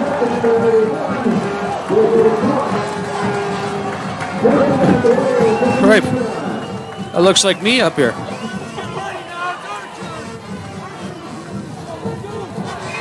Oh, those are brave young men. What a great catch by Small on that play, though. I tell you, that McDonald sure is clicking. This guy's really impressing me here. I think he was OUAA second-team All-Star next to Haler from Western. It's in the shotgun again. Running the gun. And that one's tipped. And he had Jarrett Luke open. But Pio Jr. got a hand out there and stopped that one. You can see here, he's looking for that guy all the way. Yeah, it was either Small he was looking for there. But again, McClure, but yeah, Pio McClure, I Jr. guess. got a hand on that one. Yep. Make it 2nd and 10, Hawks. Van Dale now the lone back. Little play action. McDonald hanging in the pocket. There's good coverage by number 35, the rover, Tony Garland. Garland, good coverage there, coming across the top. Boy, I thought McDonald was going down on a sack for sure on that play. Again, Waterloo tightening up when it comes down to the red zone. Even the touchdown before the half was outside the red zone, which for those of you at home is 30 yards or less. So we'll make it 3rd down now from the Waterloo 15. That'll bring in Scotty O'Hara to attempt a 22-yard field goal. And it was in the first half on a 22-yard field goal where Laurier had one blocked, and this one's almost blocked again, but it's good.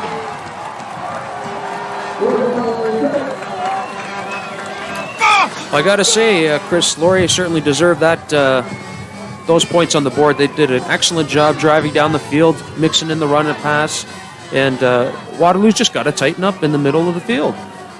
When it comes down to the 30-yard line or less, they certainly do tighten up, but right now they're letting Laurier almost have a free will of the middle of the field. You're looking at a replay of Scotty O'Hara's 22-yard field goal that put the Hawks on top. 11-9. One of the things I think can't be overlooked in that Laurier offense today is the great protection that McDonald's getting from the offensive line. All right, it's the Warriors to take over at their own 35. And here's Kim up the middle, and he's still going. Legs still going forward. He gets 6 on the play. Good job by Eddie Kim. Just keep chugging. Those of you who played football before know as long as you keep those legs moving, it's tough to bring a guy down. Sean Crisp on the tackle there for the Hawks, finally bringing down Kim. So we had a good look at Harvey Stables there on the sidelines for the Hawks. Under 5 minutes to go now in the 3rd quarter. Make it 2nd and 4. He's looking for Colin Alley. Pass ruled incomplete. We'll see if we can get a replay of this one. They're ruling that one incomplete, but I'll tell you what. To me, it looked like a catch, but the officials got a better view of that. He could have trapped that between the AstroTurf and himself there. Either way, it wasn't for much of a gain. Might have been enough for a first down, though. Ruled incomplete. That'll make it 3rd and 4, and Eric Bigos is in to kick it away, and J.P. Small this time standing back at his own 14 with a little more respect for the foot and leg of Eric Bigos. He's getting him 60 yards this time. Snow died down. Bigos has the wind at his back here. This time it's an end-over-end line drive kick. Small picks it up on the 2nd bounce, drops it, tries to get outside. Finally brought down at his own 24. Dave Wright on the tackle.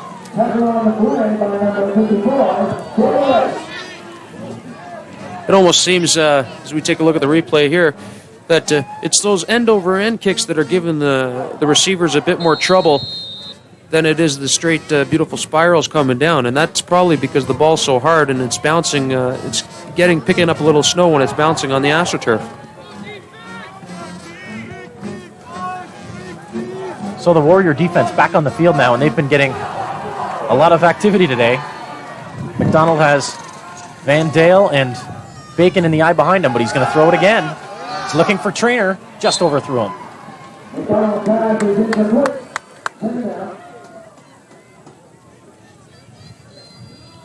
You get the sense that almost both teams are settling down there as you take a look at the Laurier defense. But this is where defensive Waterloo's... coordinator. Sorry, Rick. Chris, go ahead. Taking a look at defensive coordinator Gary Jeffries there. But just wanted to mention that this is where Waterloo's got to stop them up here. Force the punt, get into some better field position, and let the Waterloo offense try to move the ball. It's on downs like this all year that the Warriors have been so tough. We'll see if they can keep Laurier in a hole here. McDonald to throw it.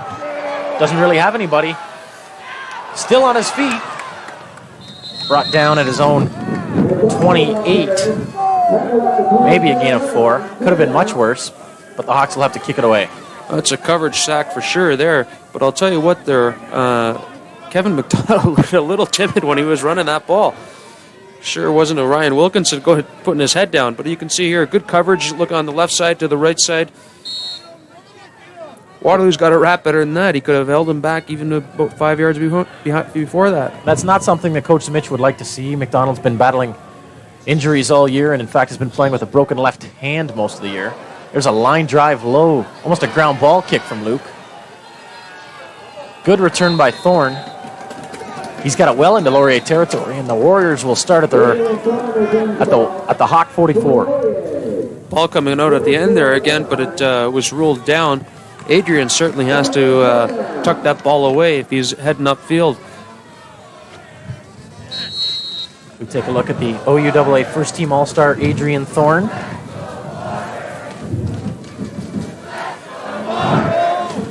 Adrian ended up 24 receptions for 339 yards this year. Good field position for Waterloo. The pitch outside to Smith, and he's got a little bit of room. Busts it down the sidelines. Stopped up by the last man to beat, Robbie Simons. I'll tell you what, that's how that triple option is supposed to work. We're watching here as Ryan Wilkinson puts it into Eddie Kim, pulls it back out, pitches it just at the opportune moment there. Rob Allen unable to get to the Jared Smith there at the sidelines, and Jared able to take that up for a large gain. That'll be a 20-yard gain for Jarrett Smith. As we look at an injured Hawk, that's the safety, Robbie Underhill.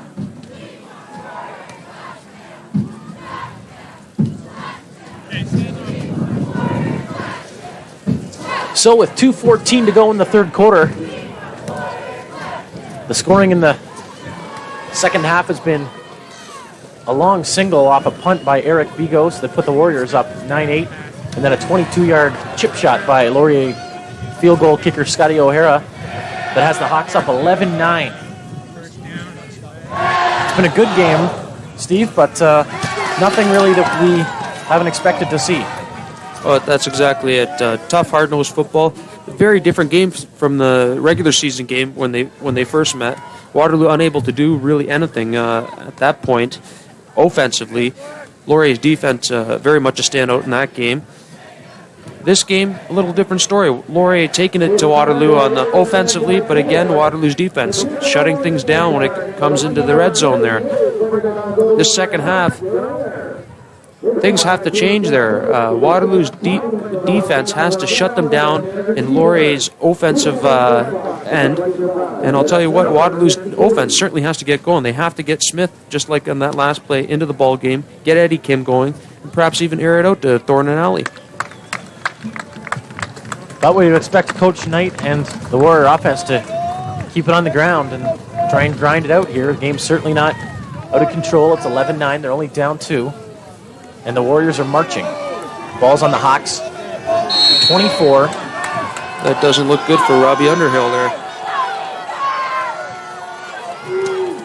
Waterloo now on 1st and 10, giving it to Smith, and he bowls his way over the 20 to the 18. That'll be a pickup of 6. Boy, did he barrel over linebacker Sean Chris there. Watch this on the play. Boom. Just nails him. I'll tell you. Someone's got to wrap somebody there, and it looks like it is Sean Chris down on the ground there too. Waterloo, a very physical team. A moment ago, we just had a look at Rob Underhill on his back, on the sidelines, and now Crisp down as well. And that's what'll be tough about a matchup should Laurier manage to win this game. They'll go into the OUAA final, the Yates Cup, next week with many cuts and bruises, because that's the way Waterloo plays. Boy, you can't ask for a better day than this, eh? Minus 20 out, snowing. 2nd and 4. This is a big play for both sides. It's Smith. He busts a couple tackles and falls ahead for the first down. Jason Burke making the stop.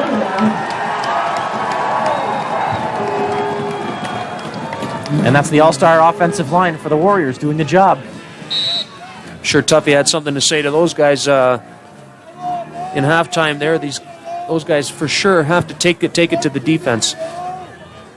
Laurier defensively, Robbie Allen's and a few of their secondaries with Simmons being the all-stars there. It's Kim straight ahead. He gets a few, but fumbles, it looks like. And Laurier's got it.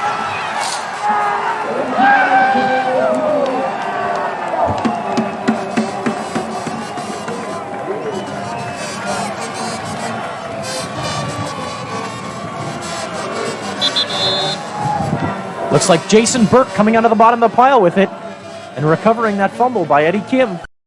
Both hands on the ball in weather like this. Burke with the big recovery.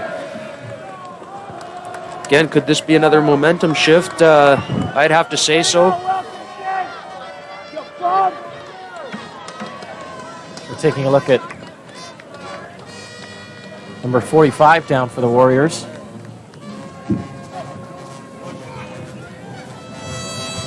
Banged up on that play, as we're frantically doing research in the booth to try and find out who number 45 is.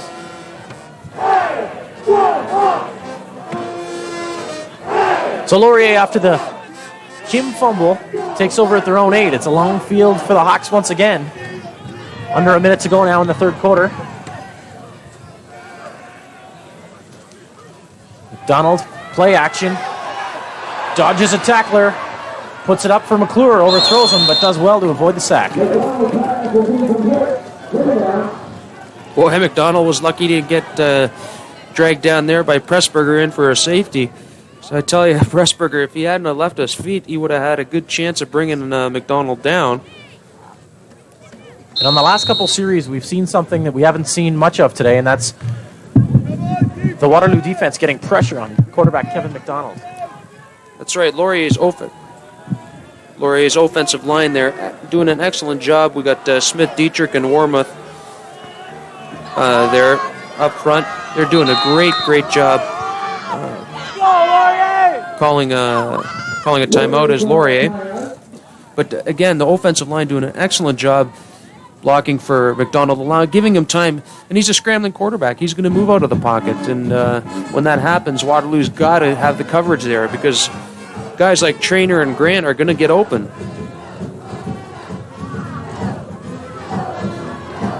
We take a look at Tony Garland, the Rover, over consulting with the Waterloo coaching staff, and there's Kevin McDonald with head coach Rick Zmich, who also runs the offense. 23 seconds to go in the third quarter, and this is a big play for the Hawk offense. 2nd and 10 from their own 8. Facing the prospect of punting from their own end zone, up by a couple.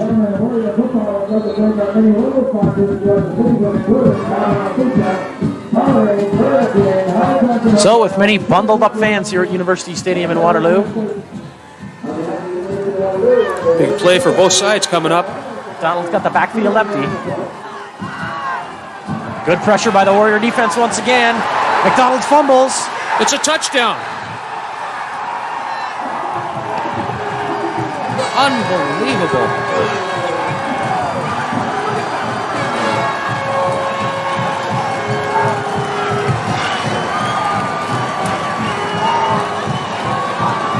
Unbelievable.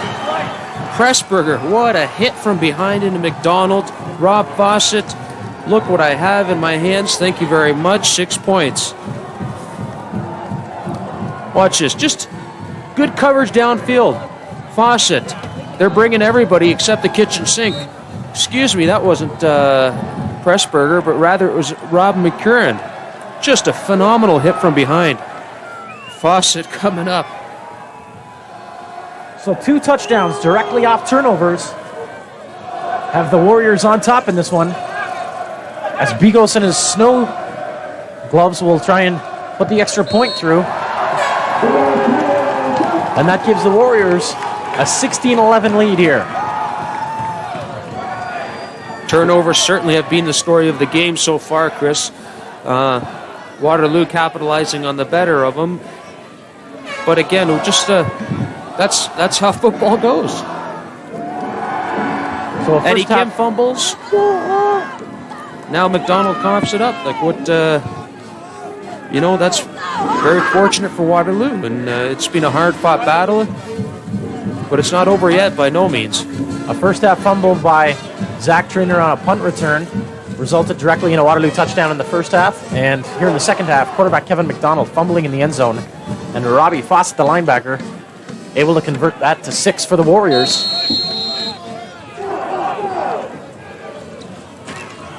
And Bigos will kick it off. And he slips right after getting that one down to the 10. And JP Small finds a seam and has the Hawks out over the 35 to the 36. Just a great middle return setup. If you saw that, it was just a wall of white shirts at the beginning there. We're taking a look here as JP Small gets the ball.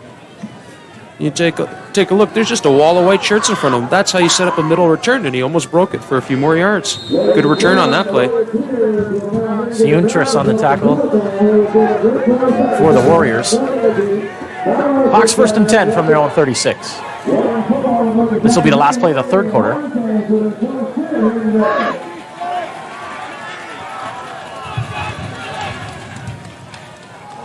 McDonald to throw. He's got Corey Grant for just over 10 yards, and that'll be a first down. Big day for Corey Grant, as he's been on the receiving end of many Kevin McDonald throws. Grant and Trainer have been to the go-to guys for McDonald for sure. They're trying to get Bacon into the game as much as possible, and throwing a few to Ahmad and McClure. But again, McDonald, just a great catch there by Grant. Fingertips just off the AstroTurf. He was just lucky he wasn't standing up. He could have deked out Tibbetts there. Grant had 5 catches in the first half for 76 yards. Has a couple more here in the second half. Trainer, the other main target for McDonald, he had 4 catches for 93. The Hawks look to have abandoned the running game here. McDonald has Trainer.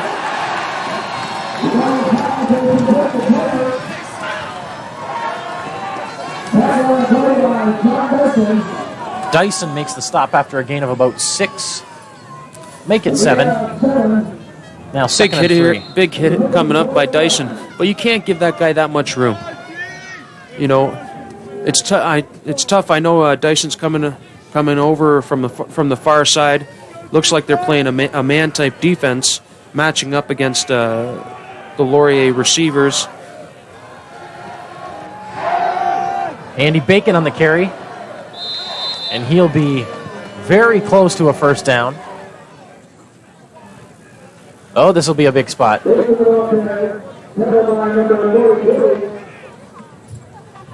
I'm going to say right now they're a bit short, but they'll definitely bring in the chains for this one.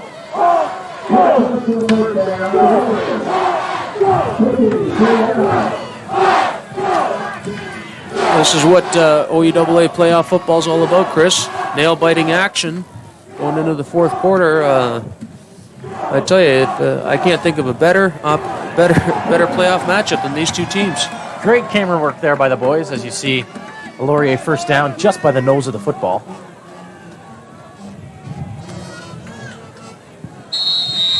Yes, indeed, this is what OUAA football is all about. It's semifinal action here, and you're watching it on Rogers Cable Television. Warriors lead at 16-11, 13:35 to go in the fourth quarter. McDonald's got Van Dale as his only back in the backfield.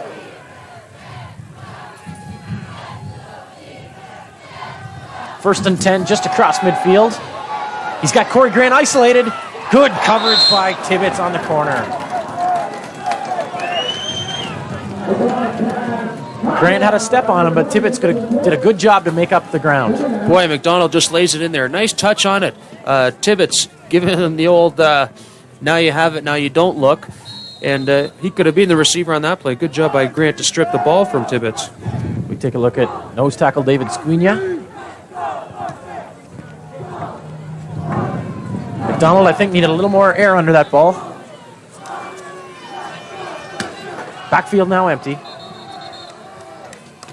And a timeout by the Warrior defense here as the snow starts to come down again.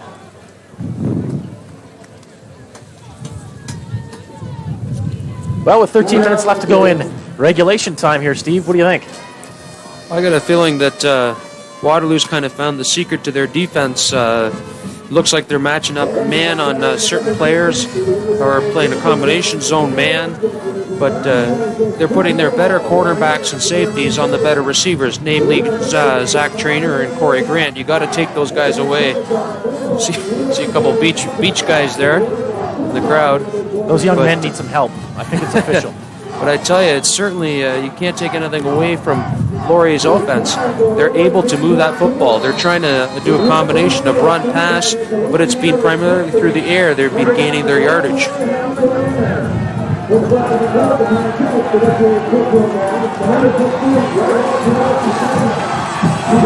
The crowd's really starting to get into this one. McDonald's got a 2nd and 10 play here. He rolls right. That was up for grabs, and it's knocked down. Good coverage by Ted Ciantres there. He had his man the whole way. Right on Andy Bacon out of the backfield. 3 against 3. I tell you, what great coverage. Snow's really starting to fly. I tell you, if that air attack's going to happen, it should have happened already. So it's Jarrett Luke back to kick it, and he'll have the snow at his back here. So you can see Adrian Thorne, one of the 2 deep men to take this one, can barely even see. Luke gets away a booming kick, and he kicks away from McGregor. He does a good job, and this one's going to go out of bounds at the 10. Great kick by Jarrett Luke. Good job. I think, if anything, if this snow keeps up, which it looks like it might from view of the clouds just peeking outside there, I got a feeling it's going to be a ground attack from both sides on this play, and I'm going to have to give the advantage to Waterloo there.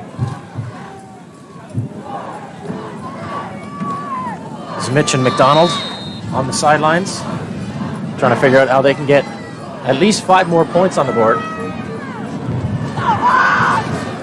So we'll see what kind of job the Warriors can do on offense here. We can expect the ground attack, as Steve says. Wilkinson gives to Smith, and he gets a couple. Tell you, both teams, though, they have to cover the football. 2 hands on the football. There's nothing worse now than having a hard, wet football squirting out from your body there, and it's not difficult because, again, your hands get frozen in this weather, and you begin to lose some circulation. You can't feel the ball in your hands anymore, but if you got to tuck it away and cover it up with the other hand. Tackle made by Craig Mello. It's 2nd and 7, Warriors. They'll try option right here, and the pitch to Jarrett Smith, and he's stacked up at the 5. We'll see what the call is here. Jason Burke up from the rover spot to put a big lick on Smith. Boy, Lauri certainly had that triple option played well. They had maybe about 10 guys on each player there. Wilkinson, that was a tough pitch. I don't know. I'd be a little annoyed if I was the head coach. Sideways pitch like that, and Smith unable to do anything. Again, you're absolutely right. Good big lick there by Burke. Allen also in to help make the stop there. They give him forward progress to the 7. And boy, would Eric Bigos like to pull out the 85-yard punt that he had in his back pocket a little while ago now. He'll kick it from 10 yards deep in his own end zone. Or will he? He's going to give up the safety here. Put 2 more on the board for the Hawks. And Bigos will kick it away from his own 35. That's an interesting chess move by Coach Tuffy Knight there, giving up the 2 points there. Again, now they're within a score. Lauri's within a score now, and I guess he's confident that his defense is going to be able to hold these guys. So the Laurier defense, once again proving that the Waterloo offense is not a big riddle or a mystery to them. The only team to shut down the Waterloo ground game in the regular season, and have done a pretty good job stopping the run today. I notice you've got your coat on in the second half here. Yeah, well, after talking to some people outside, it looks a little snowy.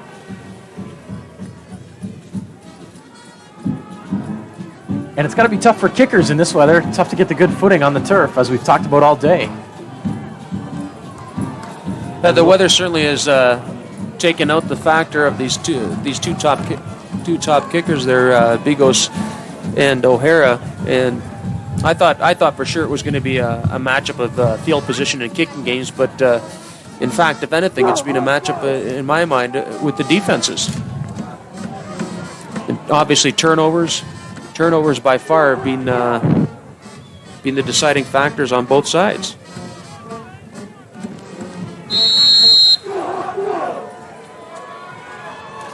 So Bigos using a holder here, and he'll kick it away, and this looks like J.P. Small to take it at his own 33. And he's got a good wall in front of him, but a good tackle there made by the Warriors. We've got a late flag on the play.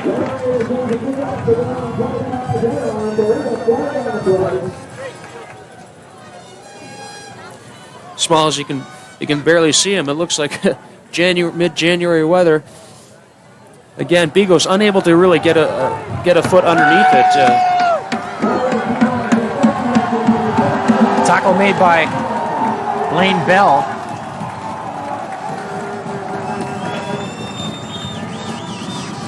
The reaction of the crowd to the face mask call on Waterloo there. We got the ball on the 50 of Waterloo. And if anything, this is excellent field position for Laurier. McDonald's got Grant and McClure as his wideouts. He's got Trainer and Bacon split as slots, and this is Trainer, but he can't come up with it. And this is going to be tough to throw the ball now. Yeah, McDonald's going to have to do something now in terms of throwing either shorter passes or have timing patterns. You're not going to be able to thread the needle in weather like this. I could be mistaken, though. But he's going to have to go to his go-to guys, Grant and Trainer again. Trainer having trouble making the cut there. 2nd and 10 Hawks.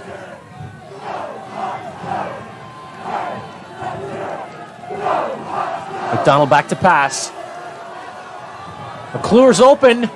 Throw just a little behind him.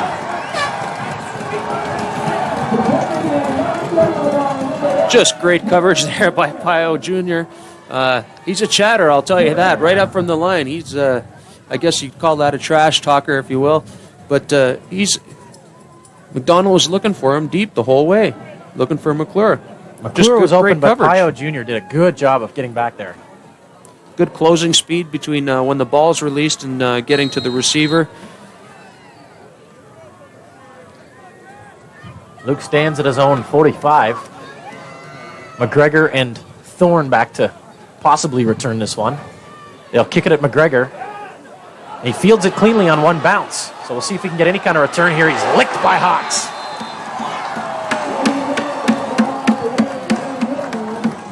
I believe that's Harvey Stables down to make that big hit.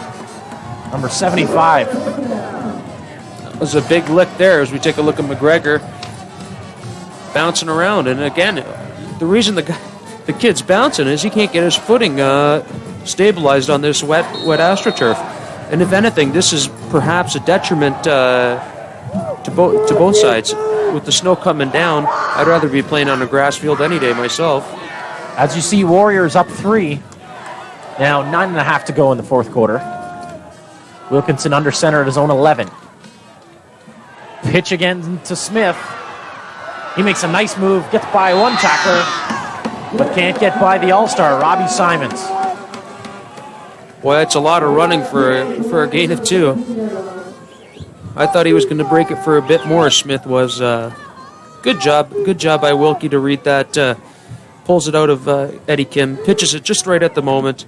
But again, like you mentioned, Chris, good job by Rob Simons to come up there, OUAA All-Star. Simons led the Hawks in tackling this year with 53. We'll give him a gain of 2 on that one for Smith. Make it 2nd and 8 now, and we'll see if Wilkie wants to put this one up. Kim up the gut. Falls ahead for 5. Short of the first down. It'll be 3rd and 2.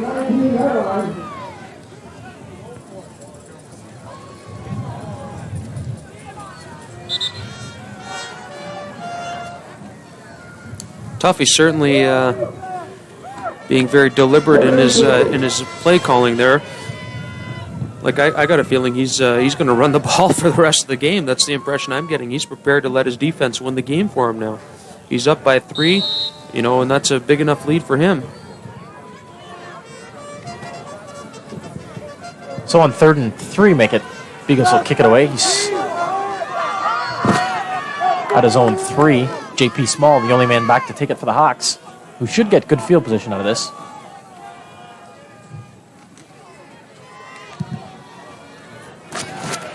Beagles' kicks taken by Small as he goes right. Looks like he's got a little bit of room. There's a good tackle by Ted Ciantris. That guy's all over the field. That's going to be good field position for Lauri coming out now. Is that on the 45 there? You see here, Small, lots of room on the right-hand side. Gets a good block there. Ciantri is just able to bring him down by the ankle. Great tackle. Clock now ticks to under 8 minutes to go in the 4th quarter. McDonald's got Bacon as his only back. It's 1st and 10 Hawks.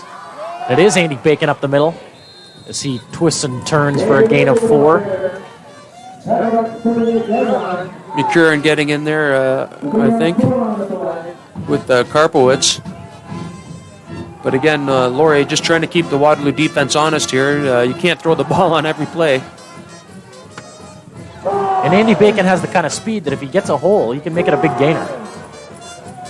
The Waterloo defense doing a good job of not letting him get loose today. 2nd and 6 now. The give to Bacon again. He finds a seam and gets across. The Waterloo 30. Well, that's a big first down for Laurier right there. Again, they go to the I formation with Van Dale in front of them blocking, and Bacon's just able to take it to the outside. Again, Waterloo perhaps over pursuing, expecting the pass. Great blocking there. You see a good block by the fullback, Van Dale, as we mentioned. The outside Regular tackle fullback there. Kennedy out for this game. McDonald's back to throw on 1st down. McClure can't hang on to it. He trapped it in the turf. They keep testing the Pio Jr., though, that McDonald does.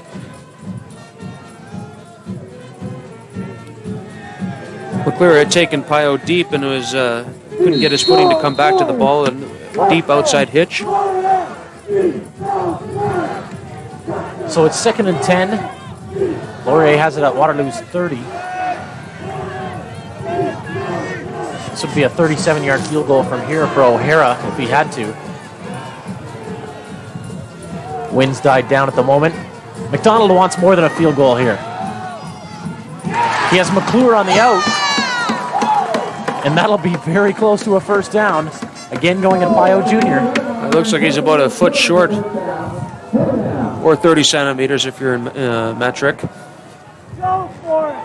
Just a great, it's a great timing pattern there. McClure on the out there. Okay, it's 3rd and a foot for the Hawks. They're at Waterloo's 20. We've got 6 minutes to go in the 4th quarter. And the Hawks trail the Warriors by 3. full house backfield for the Hawks, and they'll go for it on 3rd and a foot.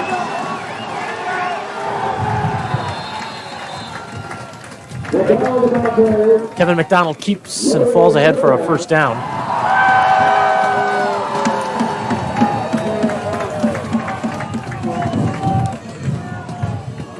So, Steve, as you said, Tuffy prepared to let his defense try and win this one, and we'll see if they can. It's certainly coming down to a chess game. I wouldn't be surprised if this game comes down to the last few series of plays.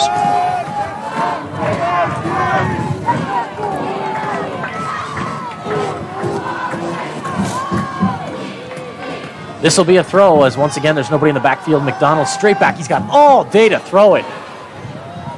And he finds Bacon at the 10. Just a phenomenal job by that big offensive line. White, Dietrich, Smith, Warmoth, and Rakowski. Just phenomenal. He had, like you said, all day to throw. When you let the quarterback sit there, literally just sit there in the pocket for that long, mind you, Waterloo's rushing 4 on that play. You got to get some pressure on the quarterback. Someone's bound to get open. That secondary can't keep the blanket on those Lauri receivers for longer than, I'd say, about 10 seconds. Once again, you see 3 backs in the backfield now. It's 2nd and 2, and this is Bacon. He stood up at the 10. That'll be no gain, and it'll be 3rd down Hawks.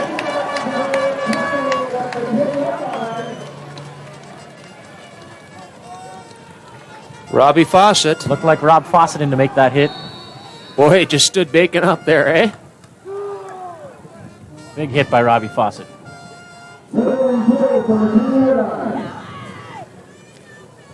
So, Coach Rick Zmich, faced with a bit of a decision here, maybe. He's got it at the 10. As we see Scotty O'Hara not on the field. Well, he gets the call. He gets the nod from the bench. I tell you, this is it. This could, with 4 minutes, 4:30 left in the game, this could be the deciding factor in terms of tying the game up and perhaps putting enough momentum Laurier's way to move the ball somewhere. It'll be a 17-yard try for O'Hara, who was 12 of 18 during the regular season. He's 1 for 2 today, had one from 22 that was blocked and another from 22 that was good. And all that special teams practice all year is on the line here.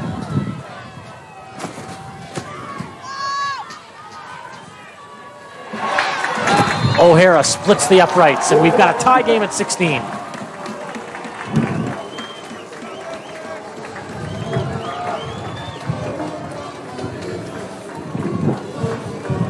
Well, the folks at home aren't excited yet. They should be by now with a 16-16 game.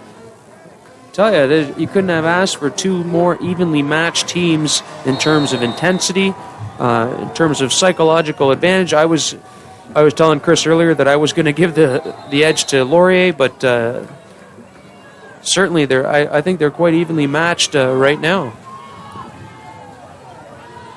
And that was quite something coming from a U of W football player, by the way. That's right. Quarterback Ryan Wilkinson to take over at his own 35 now. We'll see if they keep it on the ground here. It'll be Eddie Kim. No, it's option right. And Wilkinson's drilled, but gets it away to Smith. Simon's on the tackle. That'll be a gain of 6 or 7. Boy, I tell you, Wilkie was lucky to get that thing away. He was being pursued from the backside like crazy. And at very, I'd say, could have been hundredths of a second, he pitched it right at the perfect moment to Smith, and Smith was able to turn a decent gain into it. It's a gain of 9, make it. This will be 2nd and very short. Free play here for all intents and purposes. It's Smith. Still on his feet. He's across the 50 to the 51. It's a gain of 6. Boy, that's some hard-nosed running by Smith there. Again, going against his buddy, 21, Jason Burke. They've been at it all game right now. Just a straight-off tackle there. They're only looking for a gain of a half yard. And at the end of the play there, Smith wanted a flag for a face mask there, and it looked like he might have deserved one. Hey, the ground game's moving. The Warriors have it almost at midfield. Clock at 3:07, 3:06. Wilkinson pitch to Smith. We've got a flag. Smith will pick up 4, but we're going to have a holding call. looks like That'll be on Thorne. the slot. Chris Amy, I think. You say Thorne, I say Amy.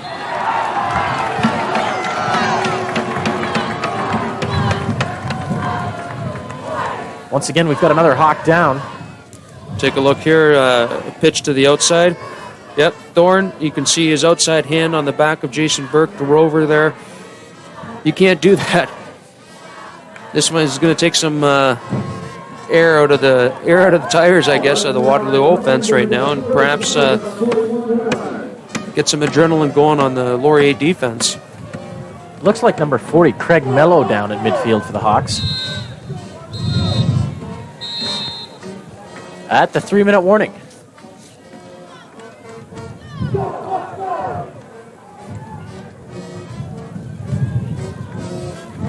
Check that. It's number 49, Sean Crisp. Easy to mix up 49 and 40 from the booth, you know, Steve. I tell you, especially with the snow coming down again, this weather has been playing havoc all day with both sides on offense and defense, certainly giving no one an advantage or disadvantage.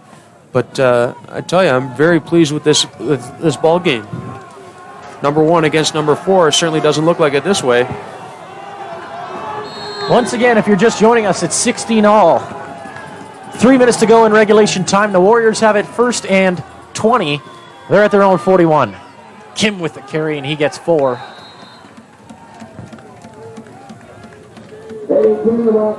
That's Mello on the tackle. Check that Busby on the tackle. Tuffy again, content just to run the ball. You know, unfortunately, they're not going to be able to do much when they're on the ground like that.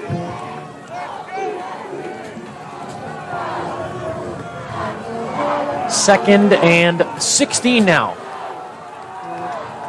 Thorne and Alley are the wide receivers, and Wilkie wants to put it up. He's overthrown his receiver. That was number 9, Rick Shea, who was open momentarily, but Wilkinson couldn't get him the ball. Yeah, I think you're right there, Chris. He's going for Rick Shea, the slot, but at the same time, Colin Alley's coming deep on a crossing pattern. Nicely thrown ball, but it splits the middle of those guys. I had a difficult time telling who the ball was to. 2:16 to go now in the fourth quarter, and Abigos is back standing inside his own 35. Trainer and Small back for the Hawks to take this one.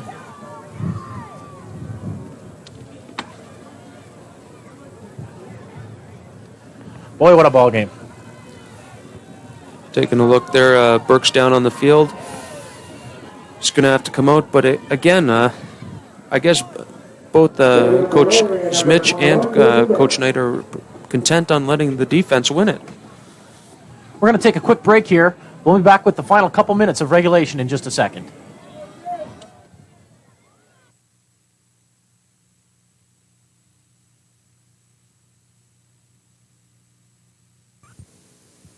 Rogers has your ticket to great entertainment. Movie lovers save $120 a year. Get more movie choice for less money with 1 full year of Hollywood hits and movie exclusives, plus 1 viewer's choice pay-per-view movie each month. Save big on your favorite movie munchies and receive Leonard Maltin's movie and video guide. Pick up your movie lover's gift box, all for $19.95 per month when you subscribe for 1 year. The Ticket, available now at your local Rogers Customer Service Center.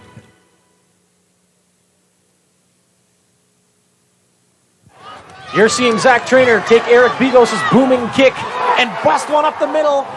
He's across to the 45.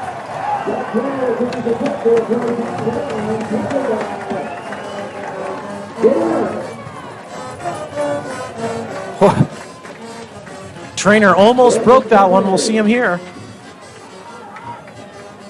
Finds a seam on the right side and busts it. Boy, I tell you. Trainer almost busts that up the middle for a big gain. McDonald's going to throw it. Nobody in the backfield.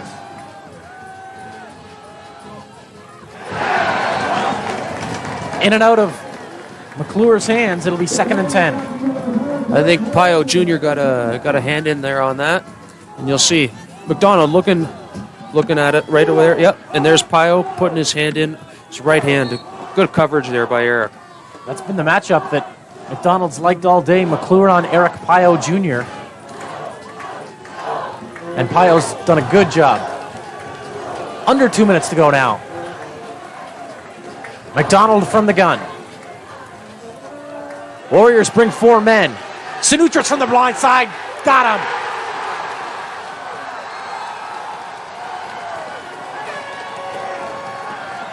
Ciantre's coming from the backside. They're rushing the safety or the 6th DB. Boy, I tell you, Ciantre's with that. You'll see here. McDonald looking deep. You'll see number 3 Ciantre's come into that. I'll tell you, that looked like a fumble to me, Chris. I have no idea how that could have been called an incomplete pass. I think the Warriors got robbed there. That was a fumble all the way. I didn't see his hand coming forward. I don't know if you did on that replay.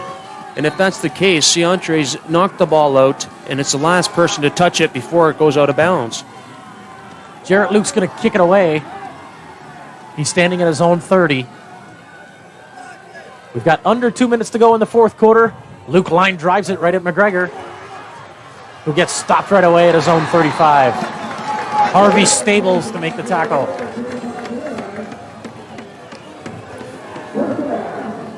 Jarrett Luke's been hitting those low, I guess, end-over-end kicks the whole game as we take a look at Andy McGregor.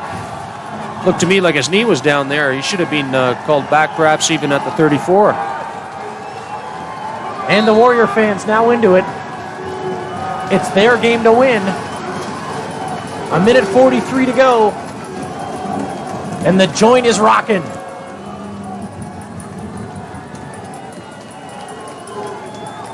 I tell you, this is some football.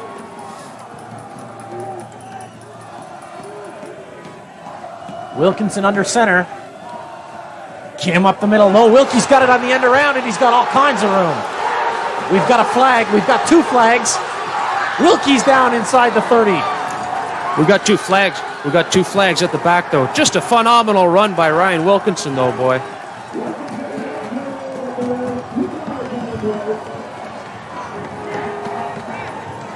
This one will come back.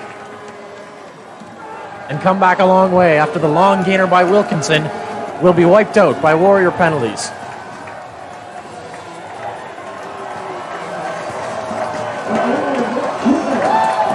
Boy, oh, baby, how big is that?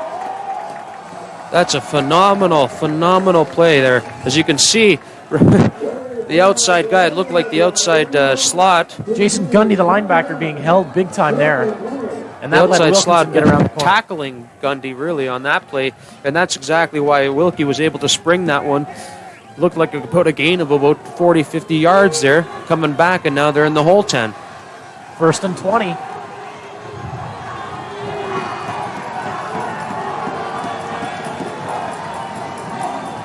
Smith has it across the 40 to the 42. Boy, there's a run by the all-star Jarrett Smith, number 34, straight up the guts, right behind Jonas and Szymanski and Bertoya. They're just blasting that Lauri defensive line, which have been out there a long time, especially on a back-to-back play like that. Just a great block right through the hole by Eddie Kim there. Burke and Warren saving more damage. Almost reminds me of the Moose from Dallas there, Eddie Kim does. 2nd and 4, a long 4. Big play here for the Warriors. Smith up the gut. Oh, it's going to be close. Well, let's see what the spot's like. It's going to be close for a 1st down there. Yeah, I think he's got it. If he doesn't have it, he'll get robbed on the spot. That's definitely a first down. Oh yeah, they've got the first down from where I can see there. Yeah.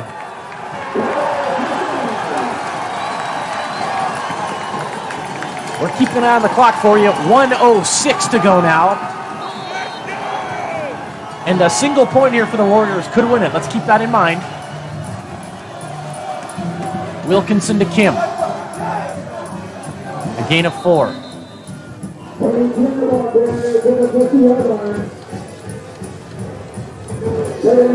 Well, this is the series that's, like we were mentioning at the start of the game, it might come down to the wire, and that it is. It's going to be the last couple series. We might see some overtime. Tuffy wouldn't like to see that. He's going to run the ball as close to the field goal possibility as he can. Every play's big now. This one's 2nd and 6 for the Warrior offense. The ground game's worked all day. We might have a flag. We've got offside, I think, on the Warriors. Looked to me like it was offside there, Chris. Wilkinson was looking for a man on the right side there, but the pass goes incomplete. Procedure on Waterloo. Looked to me like either it was Adrian Thorne or Chris Amy, or could have been the outside tackle Martin Barta that moved a split second before the ball was snapped. Kim was the intended receiver there. Waterloo will be forced into a punting situation now. 32 seconds left in the fourth quarter. We're all square at 16 and staring overtime in the eyes.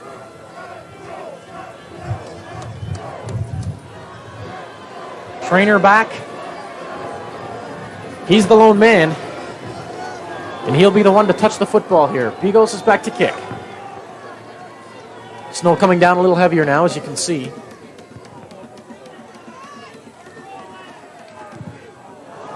Off the side of Bigos' foot. Trainer letting it roll right at him. He picks it up at the 24. Jukes outside and gets a couple.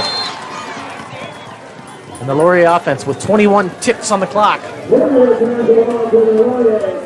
will take over at their own 27. Taking a look at Zach Trainer there. Again, hoping for a flag on the play for no yards, but good job by the Waterloo pursuit to give him the 5 yards. It looks to me like we're going to be heading into overtime here, Chris. It'll be hard to imagine that Coach Mitch and the offense would want to do anything too creative here. They're backed up on their own 27. It's a long way to go with 21 seconds left. Wouldn't be surprised to see them keep it very conservative here. McDonald's in the gun. That's the most aggressive conservative I've ever saw. He's got 3 receivers on the left, and he's looking for the Hail Mary. Grant's there and can't get it off the tip. My gosh. Right, Tibbetts was right there. I think it was in his hands there, and the kid dropped it, the poor guy. But again, you're McDonald for a conservative play, throwing it up against Grant into a sea of black shirts. You're looking at Garland was over there, Tibbetts was down there, Dyson was there. There's more Warrior receivers there than there was Grant. Coach Mitch, obviously with a lot of confidence in his defense, even if they do turn it over in that situation, they're saying they don't think Waterloo can move the ball enough on them in 10 seconds to score. We've got 14 left, and McDonald almost lost the snap. We've got a complete pass to Jarrett Luke, and he'll be up to the 37, and we've got a flag on the play with 5 ticks left.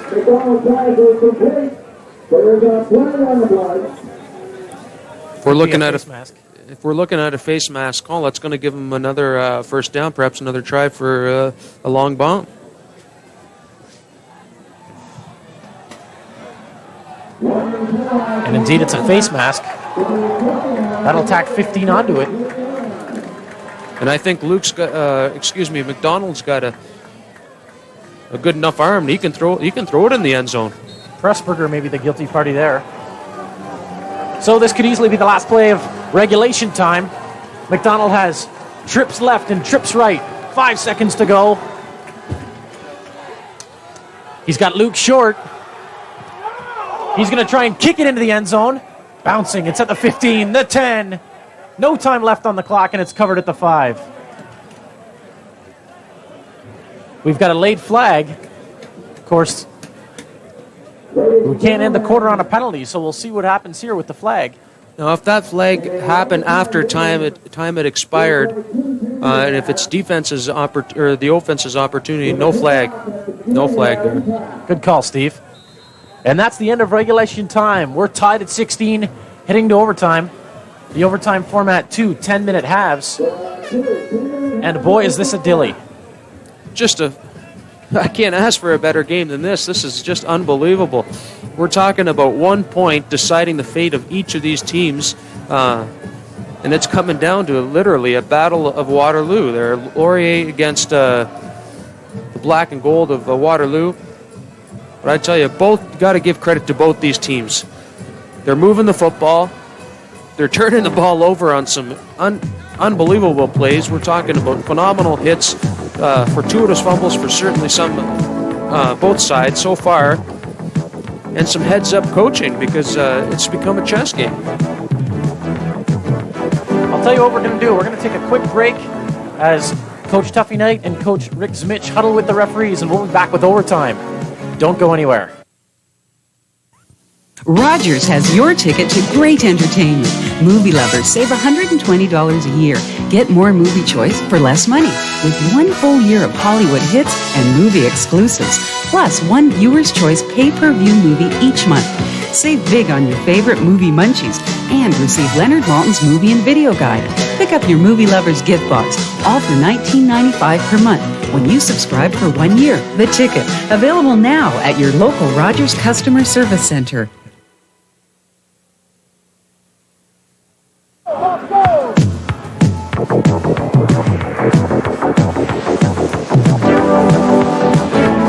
And welcome back to University Stadium in Waterloo. You're watching OUAA football. It's not just OUAA football, it's playoff action. And it's overtime. Waterloo and Laurier tied at 16, and Scotty O'Hara kicks it off. And it goes out of bounds at the 20, so he'll have to try it again. Check that, it's out of bounds at the 30. Chris Reed along with Steve Future and the entire Rogers Cable Television crew. Happy to have what we'll call bonus coverage here of OUAA football action and the Waterloo Warriors as they take on the Laurier Golden Hawks in playoff action today. As I say, we're tied at 16, 2 10-minute halves in overtime here. Waterloo to get the ball first, and Steve, I guess we can expect to see 20 more minutes of what we've seen in the past couple hours. That's just a phenomenal game so far. I've been very pleased with both sides of the both sides of the ball in terms of defense and offense. I still think Laurier has the edge on the offensive side, but both defenses shutting each other down, unable to move the football really. I think we're going to see a little bit of feeling each other out in the second half. See who's going to make the first mistake. O'Hara now from his own 40. It's a line drive. And blocked for all intents and purposes at the 40, so that's where Waterloo will start. That's good field position for the Warriors.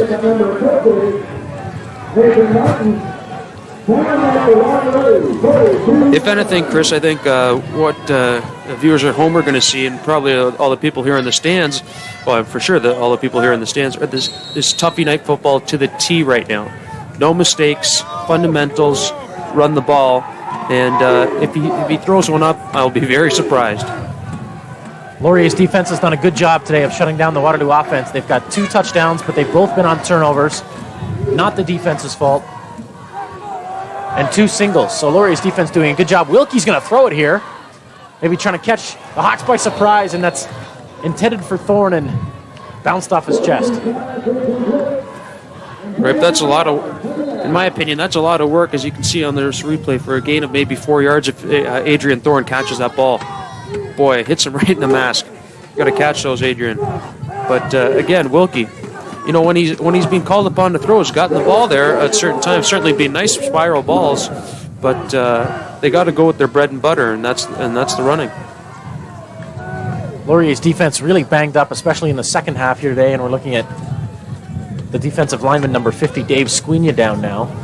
From my understanding, Rob Underhill is either has a very bad sprain or a broken ankle. He was helped off the field, and he's on crutches, and they've got him immobilized anyways from the knee down.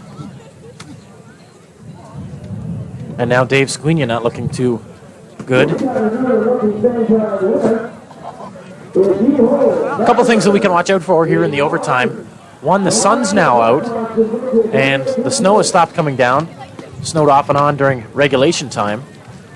And if the good weather holds up, it could be an advantage for Laurier in their passing game. And the other one is conditioning. These football players aren't used to playing overtime, and the better conditioned team at the end of 20 minutes of overtime certainly will have a huge advantage. Warriors facing 2nd and 10 now. Kim and Smith in the backfield. Wilkie's going to throw it again. He's looking for Thorne deep. He's got him. If that's not an uncharacteristic Tuffy night play. Coming back against Kono, I guess, was Adrian Thorne. And you'll see Wilkie here just going all the way back. The ball's a bit underthrown. Good job by Adrian to come back to the ball. Certainly makes up for the prior play where he dropped it. Kono had good coverage there. He was step for step with Thorne, but the fact that the ball was underthrown and Thorne was able to come back to it before Kono could get a grasp of where the ball was. Huge play there for the Warriors. They're down to Laurier's 31. Smith piles ahead and finally stopped after a gain of about 5 by Robbie Simons. And it's those types of plays, that play from Adrian, that's going to lift the Waterloo team in terms of a momentum type grabbing play. Laurier overtime is you're very susceptible to any type of psychological advantage, if you will, from one side to another. And a turnover, a big play like that certainly deflates you quicker than when you're at the beginning stages of a game. 2nd and 5 Warriors. Jarrett Smith. A gain of a couple. Bigos will have to come in and try 3 here.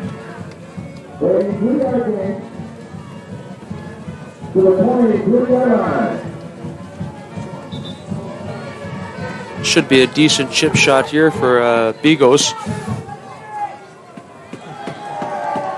We're looking probably at around a 30-yard field goal.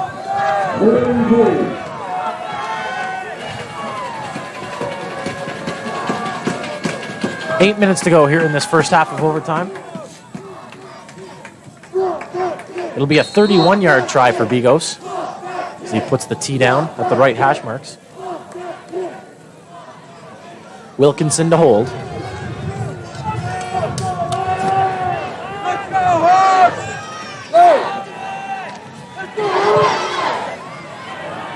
And the OUAA first-team All-Star has the Warriors in the lead in overtime. A 31-yard field goal caps a long drive by the Warriors that was helped by a 40-yard pass from Ryan Wilkinson to Adrian Thorne, and the Warriors lead at 19-16. Just a good chip shot there by Eric Bigos. Again, probably by far the best kicker, if not in the nation. Well, we know for sure in the OUAA, but very strong leg, and Tuffy playing exactly probably how I'd play it. You know, you want to take the points here in overtime. You know, anything can happen. Count on your defense now to hold them.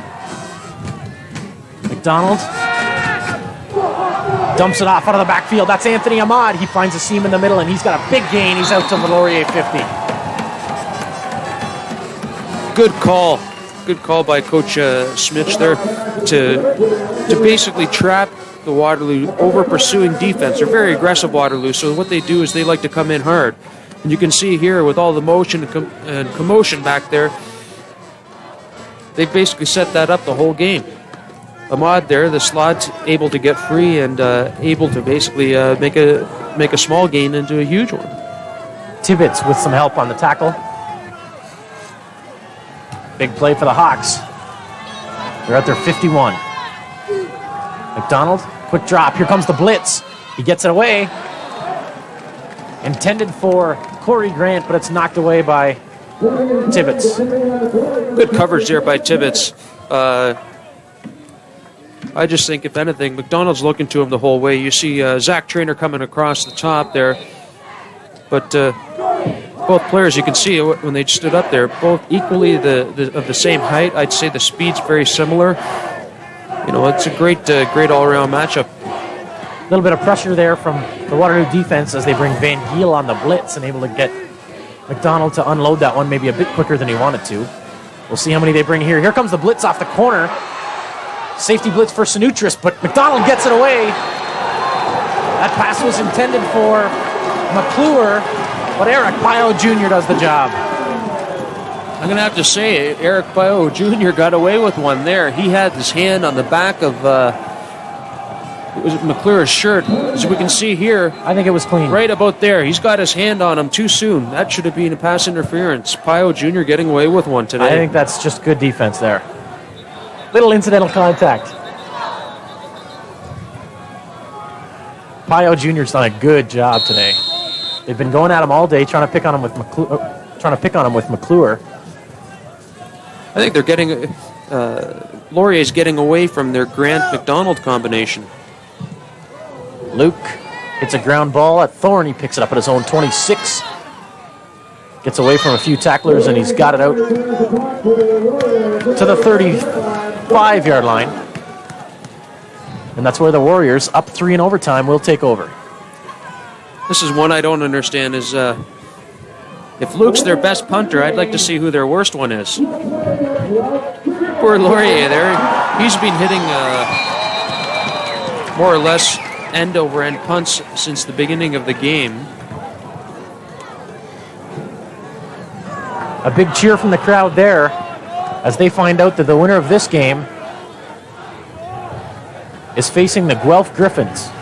The Western Mustangs eliminated from playoff contention here as Wilkinson fakes the pitch, keeps it himself, and gets across the 40. Pickup of 6. Pretty much a broken play on that one, as we can see Wilkie here. He's keeping all the way. He even faked our cameraman out there for a bit. But again, once you start running out of yards towards the sidelines, you're best to tuck that ball away and stick your head down. Good pursuit by the linebacker, Sean Crisp, on the play. 5.5 to go.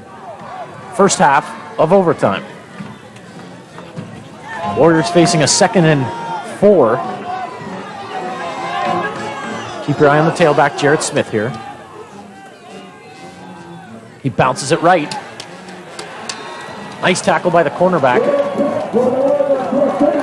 But that'll be enough for a first down.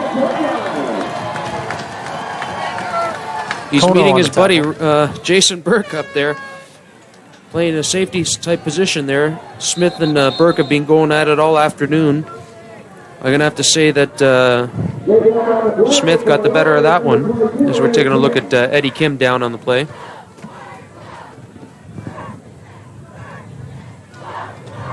Jason Burke, who made that tackle, has had a big game today coming up from the safety spot. He's made a lot of good tackles.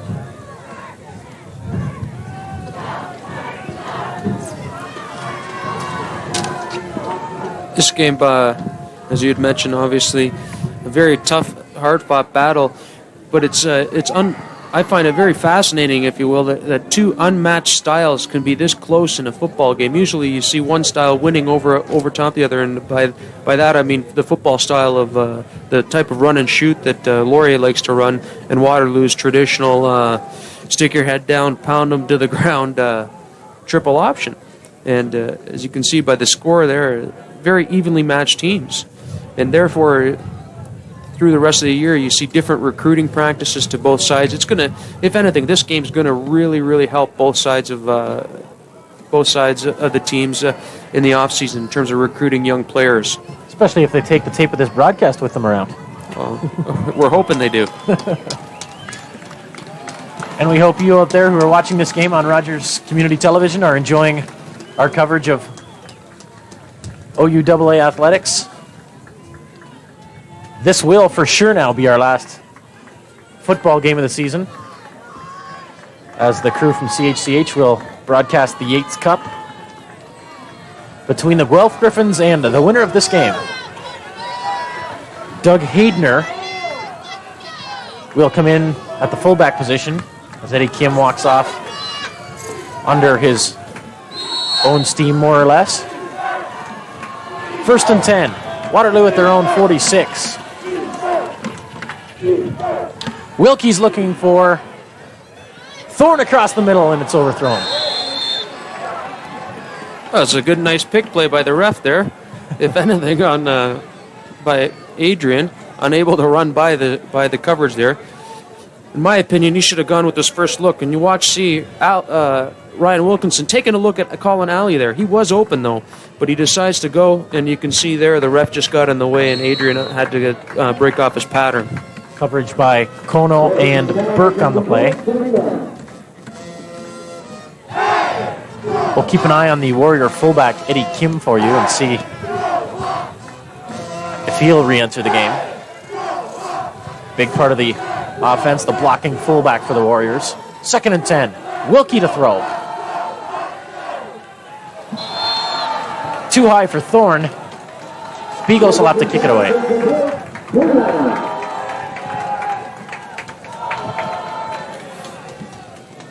Wilkie going for Thorne again, but just overthrew his receiver at that time.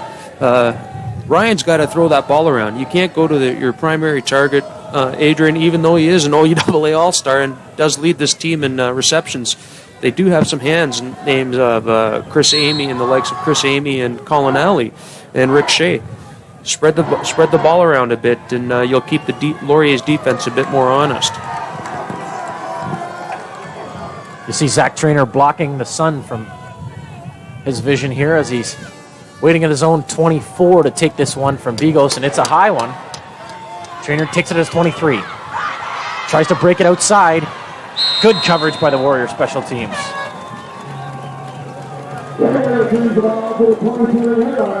Rob Fawcett on the tackle there. As you can see, again, he's able to come down quickly after snapping the ball. Zach doing a good job keeping the sun out of play there until he can get a handle on the ball. Good job there also by Ted Ciantres to keep him to the outside, or to the inside, excuse me.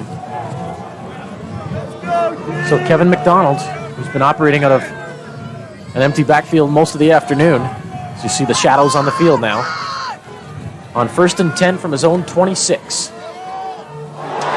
Was looking for Traynor underneath. Knocked away by the rover, Tony Garland, who saw Tony. 6 in his future.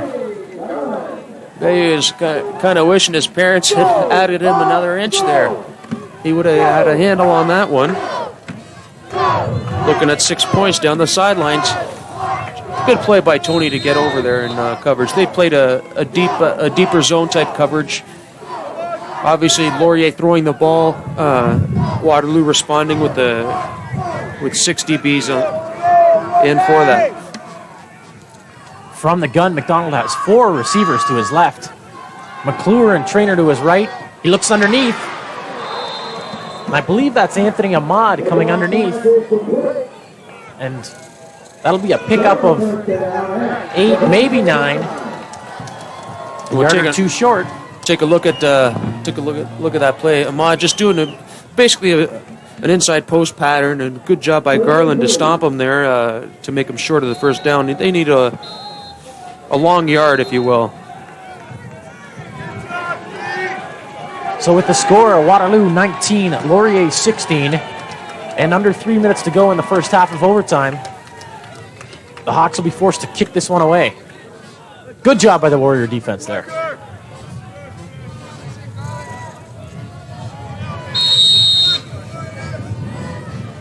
Luke will kick it into the wind. So the weather's certainly cleared up here nicely.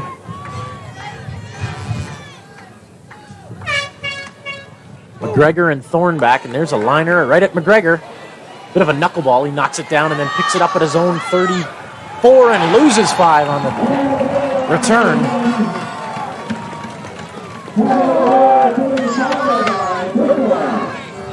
So the Hawks asking their defense to hold tough again. Just great coverage. As you can see here, McGregor, again, sticking his hand out. You got to remember, if you touch it, boy, you got to pick it up also. Waterloo trying to set up the wall to the right-hand side, but that's a long run for Andy McGregor to get over there. Waterloo cannot make any mistakes right now. Turn the ball over quickly to give Lauri a better field position. 2.5 to go in the first half of overtime. We're at University Stadium in Waterloo. OUAA football playoff action, and Wilkinson rolls out. He's being tracked. He's got a man. He throws it behind Shea.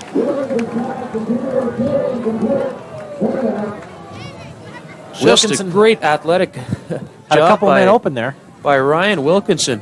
Boy, he shook two for sure sacks, which I thought.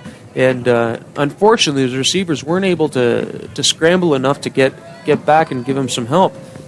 Rick Shea's got to come back a bit more, even if he's got to help out his receiver. That's a tough throw running to your left, and when you're a right-handed quarterback. Incidentally, for those of you watching at home here today, University Stadium in Waterloo will also be the host to the Churchill Bowl, which is the game after the Yates Cup, and that's almost picked off. Ryan Wilkinson's pass was almost picked off by Craig Mello. And there was almost the dreaded mistake that you talked about, Steve. That's exactly it. I don't know what Tuffy had for lunch there, but he's got some... he's decided to throw the ball in this overtime period. And like you say, Wilkinson throwing it into the middle, and Mello's almost getting a very important interception there. Waterloo's offense has had a tough time generating points today. They've got a lone single off a missed field goal, also a point off a punt that went through the end zone, and 2 touchdowns directly off special teams. Here's a low snap, but Bigos does a good job of blocking that and getting it away. Trainer now slips a few and gets over his 35 to the 37. And Laurier almost getting nailed for roughing the kicker there as they went after Bigos. Well, I tell you, Waterloo's getting a little sloppy there on their special teams. Rob Fawcett, the snapper, has got to get that ball back to Bigos. And when Laurier sees that, they start sending a few more guys in. They were lucky that Laurier hadn't called an all-out block on that one, because I'll tell you what, that would have been blocked guaranteed. Bigos heads-up play just to get the ball off.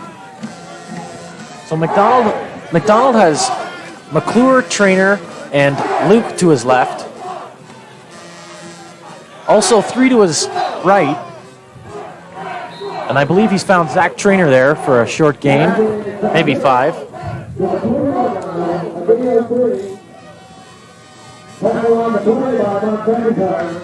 We'll make it a gain of 3. We make it 2nd and 7 now.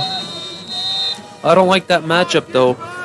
With Zach Trainer against McIntyre, you got a pretty quick wideout against an outside linebacker. They should be matching up with DB on him anyways. On 2nd and 7, McDonald's looking, throws right. JP Small pulls it in at the 50.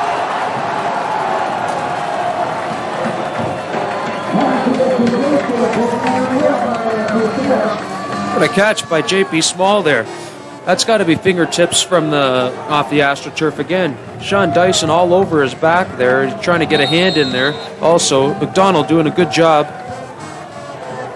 The ref's right there to make the call.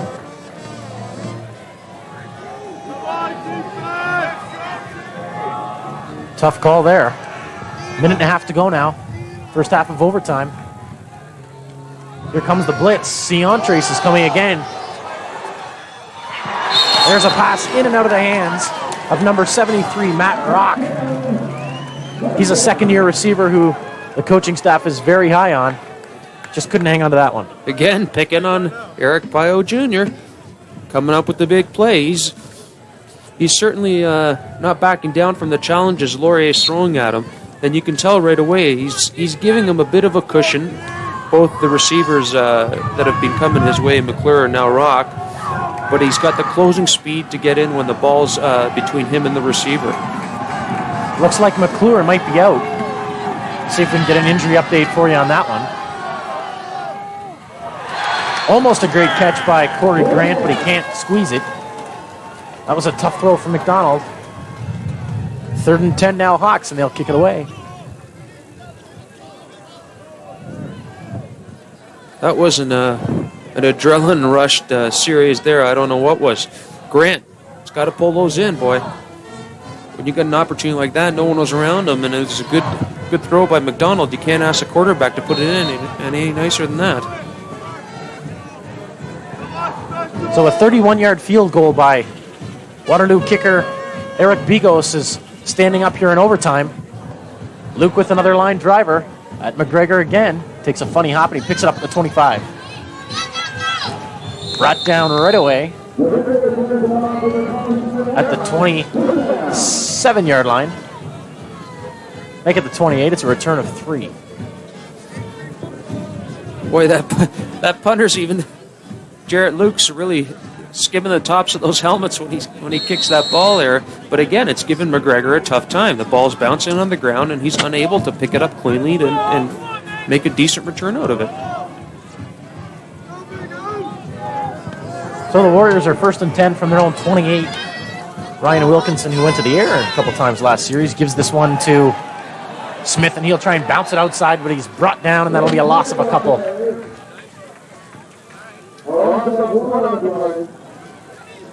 So Eddie Kim on that play, as you can see here. Just a straight give to the fullback. He's got nowhere to run, so he bounces to the outside. Just a good job all around there. Rob Simmons there, Simmons to pull him down. All right, let's see if we can get that last play straight. It was a handoff to Kim, and it was a tackle by Jeff Johnson for a loss of a yard. Okay. There we go. I think we got it straight. If you can, those at home, rewind the tape and eliminate that play. Johnson, who's in for the injured Robbie Underhill, makes that play. 2nd down, Warriors. Nothing doing on the right side.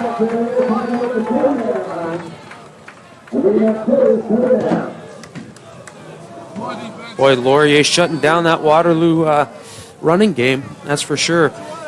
Not much time left on the clock right now, but again, by stopping them consistently, Bigos is going to have to get off a booming punt in order for Lauri not to have decent field position. With just 27 seconds to go now in our first half of overtime, we're playing 2 10-minute halves here in this OU AA football semifinal. The winner on to the Yates Cup to meet Guelph.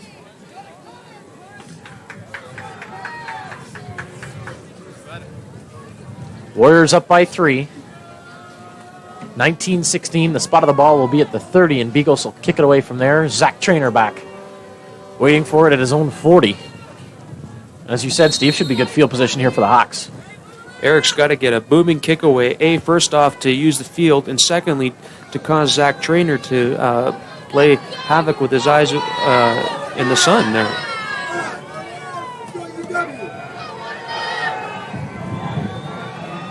The crowd's buzzing here as Trainer waits for it. Another bad snap.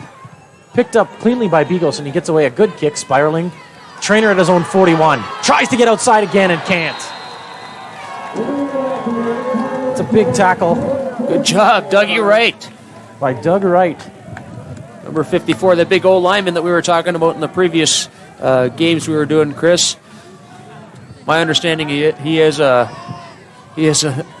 backup outside linebacker, but that's what Coach Greek was telling me.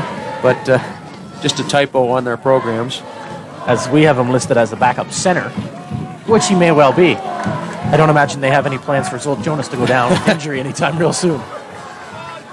And even if he does, I don't think Tuffy would take him out. Here comes a blitz from Pressburger. This one's complete to Ahmad, and he's into Warrior territory. Good job by Lauri to pick up. There was a mix-up in the Waterloo secondary there, as you had a couple of the safeties mixing up assignments. And you can see there, Trod unable to get decide whose man that was with Fawcett. Ahmad's open, big gain on the play.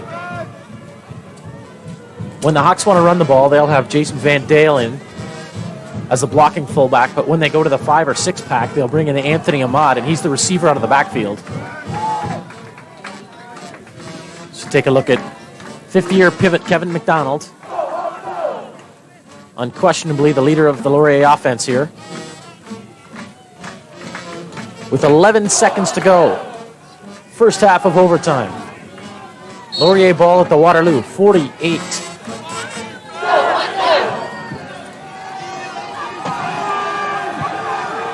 Hawks operating into the sun and into the wind.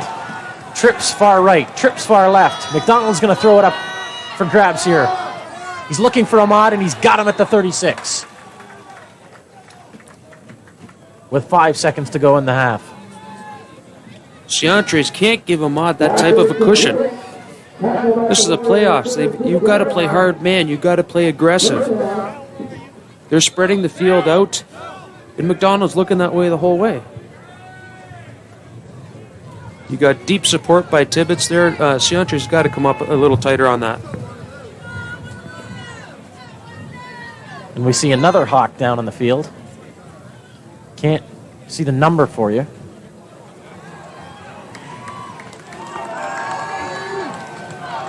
With just 5 seconds to go here. And it looks like Coach Mitch is sending on the field goal unit and Scotty O'Hara to try a long one here and see if he can square this game.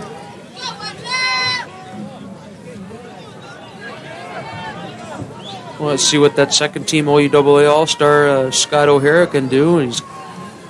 But it looks like it's going to end up being like a 48-yarder.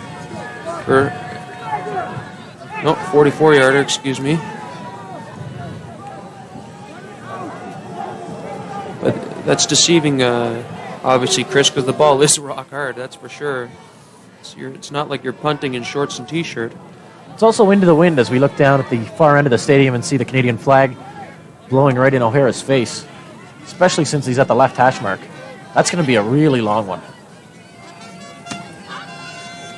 Trainer will be the holder. Looks like that was J.P. Small that was down. And with the Hawks already apparently without Brian McClure in the receiving core, if Small goes down, and it doesn't look like he'll be back anytime soon, that's a big injury.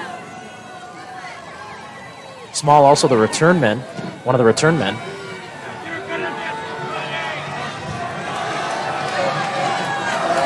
So Scotty O'Hara with the funky kicking style and setup.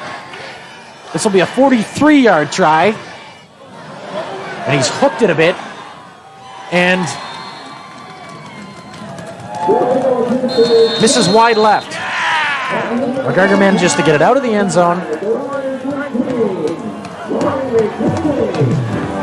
And so that'll be the end of the first half of overtime. We've got the Warriors on the strength of a Eric Bigos field goal up by 3. This is Rogers Community Television coverage of OUAA football. We'll be back with the second half of overtime in a second. Rogers has your ticket to great entertainment. Movie lovers save $120 a year. Get more movie choice for less money with 1 full year of Hollywood hits and movie exclusives, plus 1 viewer's choice pay-per-view movie each month. Save big on your favorite movie munchies and receive Leonard Maltin's movie and video guide. Pick up your movie lover's gift box, all for $19.95 per month when you subscribe for 1 year. The Ticket, available now at your local Rogers Customer Service Center. We've got a fresh 10 on the clock. It's the second half of overtime underway as Bigos kicks it all the way to the 4. And this is J.P. Small looking for room, finding some, and across the 35.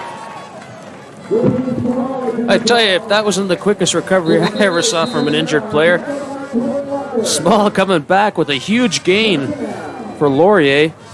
And we got an injured Warrior down on the field, but boy, he almost nearly broke that. He nearly broke that one for 6 down the other way.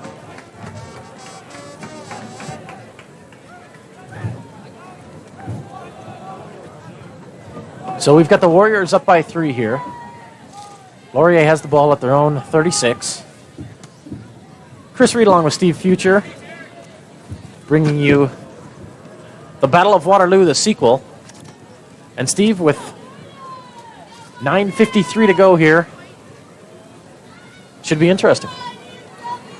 Well, I think just very similar to the end of the second half there, Tuffy's prepared to sit and let his defense play it out.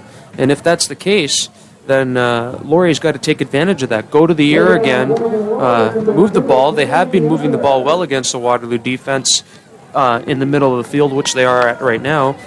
But this time they got to capitalize on some big plays when they get in the red zone. It's going to be whoever wins this game. I really think is going to take one heck of some momentum into the Yates Cup final against Guelph. So we take a look at Ted Siontres being helped off the field there, and that'll be a big loss for the Warriors. Their best special teams player by far. Also played well in the secondary today. He's got a touchdown in this game, too. That's right. Put the first 6 on the board.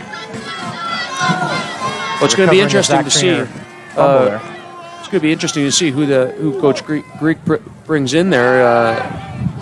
Coach Tree brings in for the safety, taking a spot of Siontres because they are playing 6 DBs. Pat McDonald's pass to Corey Grant is complete. And that'll move the chains.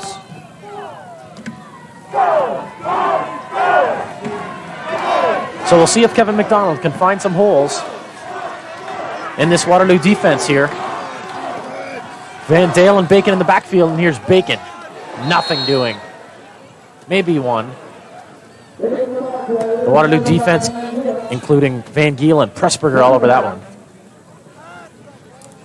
Van Giel looks like he almost decapitated Bacon on that one. So he would have left his Bacon at home for that.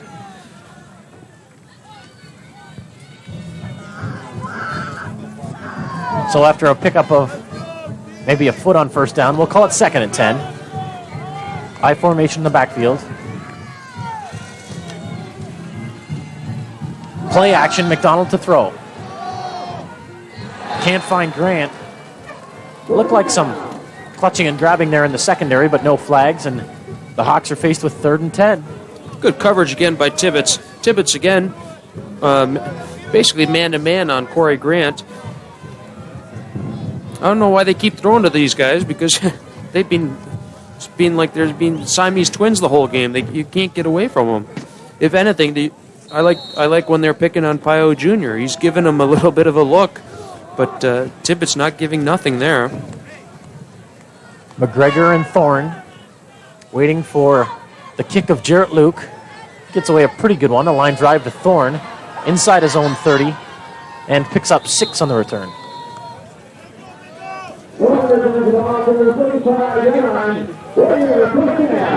Let's take a look here. Andy McGregor can't get in front of Thorne to give him some blocking, and just stick your head down and basically turn it upfield. Waterloo's for sure going to have to cover the ball now, and they've got to get a series of first downs to drag out the clock. Lauri, on the other hand, has got to stop them on this series right here. As the clock ticks down to 8 minutes to go in overtime, and the Hawk defense will be looking for a turnover here. Smith plunges ahead for 4 or 5. So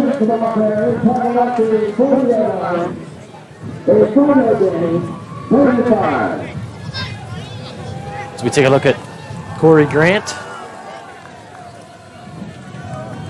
That sun must be bright. You can see him blocking it there with this helmet, but you can see the long shadows on the field. That sun's just over top of the dome, the white tennis dome that they have here at University Stadium. It's facing it right into Laurier's eyes. Smith picked up 5. It's 2nd and 5 now. It's time to buckle down for the Laurier defense. Waterloo will put it up and out to Thorne, and it's overthrown.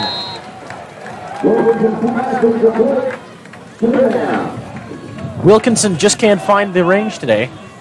Overthrowing Thorne time and again. I'm not following the play calling by. This is uncharacteristic of Coach Knight there. He had a decent gain with Smith with 5 yards. Heck, turn around and go back to it again, or run your off tackles, or run your short triple option or whatnot. But you got to run the ball here, Coach Knight. There's no question about it. And Laurier not taking anything away from Laurier. They're doing their job. Punting situation. Bigos is back to kick, and I wouldn't be surprised if Laurier brought the house here after a couple bad snaps the last couple tries of The Waterloo special teams, there's a good snap. They do bring everybody. But Bigos gets a nice high one away, and Zach Trainer will take it at his 31. Nowhere to go. He's brought down at the 35. It's a good call there, Chris. Bring the house, bring the kitchen sink, as they say in ITFL, is what we play there on Saturday mornings. Boy, Trainer having a tough time fighting off the sun. Again, Fawcett's able to get down there and force Trainer to take a side, and that gives chance for the pursuit, the rest of the black shirts to come down the field. The Warrior defense doing the job here in overtime. The Hawks not really able to move the ball. 6.5 and counting. McDonald's in the gun. Zach Trainer's hot over the middle. He's got it. Brought down across midfield. Jason Van Giel to make the stop, but somebody blew a coverage there, boy. That's exactly it. You can see here on the replay, Trainer's just at the outside of the off tackle, and it's just a little simple 10-yard dump over top. If Van Giel wasn't there, he would have been in for 6. And how does one lose track of Zach Trainer in a situation like this? And the Warrior defense wants to talk about it. They've taken a timeout here. Well, when you get down to this type of field position and this time in the game, you've got certain guys you have called go-to guys. We're talking about guys like Grant, J.P. Small, and obviously Zach Trainer. And McDonald's, he's got some buddies out on the field that he knows have got the hands that are sure-handed, if you will, and he's going to go to them. Waterloo's got to recognize that. They got to shut that down. I think it was just a bit more of an offensive coordinator outthinking the defensive coordinator on that play.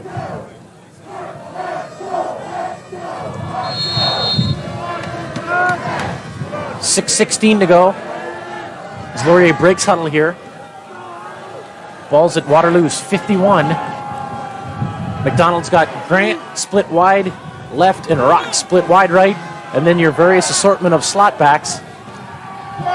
Waterloo's got a little bit of a rush on here, and Kevin McDonald runs it out of bounds. That'll be a loss of about 5 on the play. Good coverage on the short side of the field here by Waterloo. Coach Tree bringing in Torrey Locker on that play to make up for the difference in the offensive receivers, and McDonald's forced out of the pocket quickly by Richard Reha. Secondary sack coverage there for sure.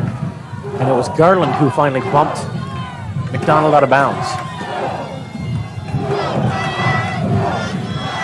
Big 2nd and 15 situation for the Hawks here.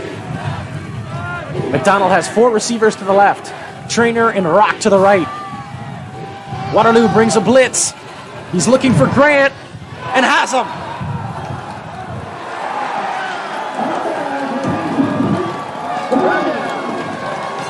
And the referee now saying that Grant was out of bounds. So it'll go incomplete. Not sure if we're going to get a replay of that one, but I think it might have been a good call. J.P. Small, he's looking at him the whole way. And you can see here, he lays it up. Want to see the end of that play? Oh, we missed it, but right off the bat, he's calling it out of an incomplete, out of bounds there, so he's pretty sure about that. Big break there for Waterloo. So now as time's running out on the Hawks, 5.5 to go, and Luke's going to have to line drive it away again. Ooh, Waterloo had the good rush on there. The punt's taken by the short man and brought back over midfield. There's a big play by Waterloo's special teams.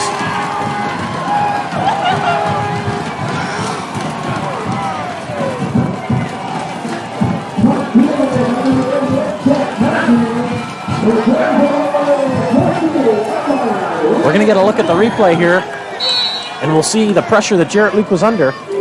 Take a look at Luke there, under some big pressure there.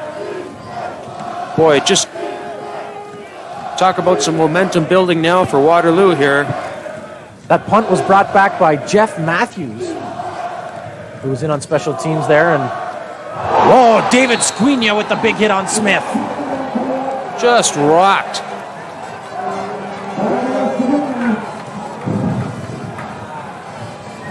Squina's in his 5th year And comes Boy, up with we're a screwing you huge there. play there. Boy, I tell you, if anything, get a hold of this tape, take a picture of that, because that's a memory builder right there. Just rocking Jarrett Smith.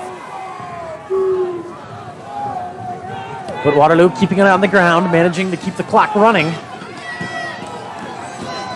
Facing 2nd and 10. Wilkinson's going to drop back and throw this one. And going to look for an underneath man. Oh, he's got Thorne coming back.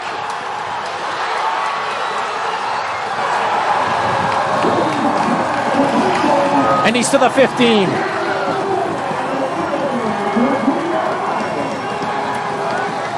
Tell you, that's why Adrian Thorne right here, OUAA All-Star. He knows Ryan Wilkinson's in trouble. He comes back, makes a few good moves, shakes a few tacklers, just turns it upfield. Big gain. 24 catches in the regular season and 2 huge ones here in overtime.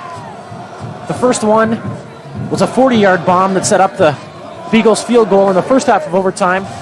And another long one here that will, in all likelihood, set up another Waterloo score.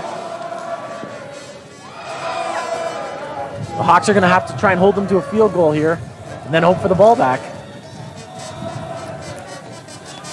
Well, if anything, I think Tuffy and Wilkinson have to go for the first down here, which is around the 6-yard line, to give themselves basically 3 plays to punch it in. If anything, I'd keep the ball on the ground, and Tuffy probably just reiterating that fact, cover the ball, and at least don't lose any field position for Eric Bigos.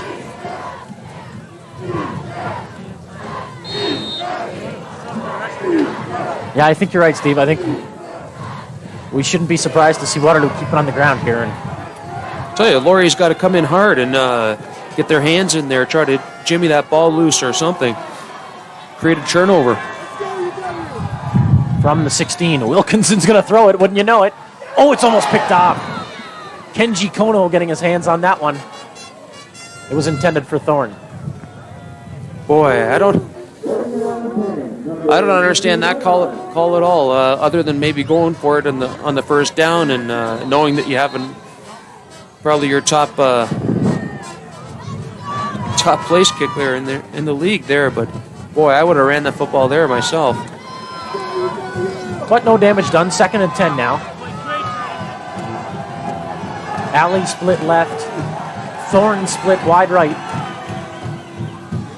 Kim up the middle, and he's down to the 3. And that might just be the backbreaker for the Warriors. Boy, that's a big play by Eddie Kim there. At number 22, he's a big kid. He's come up with a few big plays there. This half, anyways, or this game, that's for sure. But throughout the season, actually, I check that. That's Doug Hayden, who was in for the injured Eddie Kim, who bust that one. You're absolutely right there. Right. Well, they got some big things planned for that Doug Hayden. We were touting that a few games ago. He's a highly touted prospect for Waterloo. He's certainly stepped up and filled the shoes of Eddie Kim on that play. So we'll set it up for you. 3:34 to go. We're in the second half of overtime. The Warriors are up by 3, 19-16, and have it first and goal at the Laurier 3. Full house backfield as they bring in Van Giel. It's Smith. He's to the 1.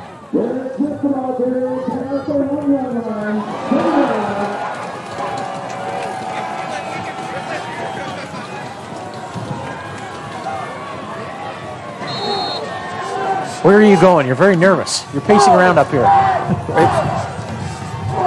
I haven't been in a tight situation like this in quite a while, so... The nose of the ball on the 1 as you see it. I believe Waterloo's got 2 cracks to get it in here. And Wilkie's going to take a timeout and think about it. Oh, he doesn't have one. They'll try again. Wilkie's under center. That's got to be a penalty when you try and call a timeout like that. No signal yet as Wilkie tries to keep it. If we can get a look at Coach Smith, she's inside the 20 and getting closer to the referee. He wants a penalty called when Wilkinson tried to call a timeout. Oh, this won't sit well with the Laurier players or coaching staff. When you try and call a timeout and you don't have one left, I believe it's supposed to be a penalty.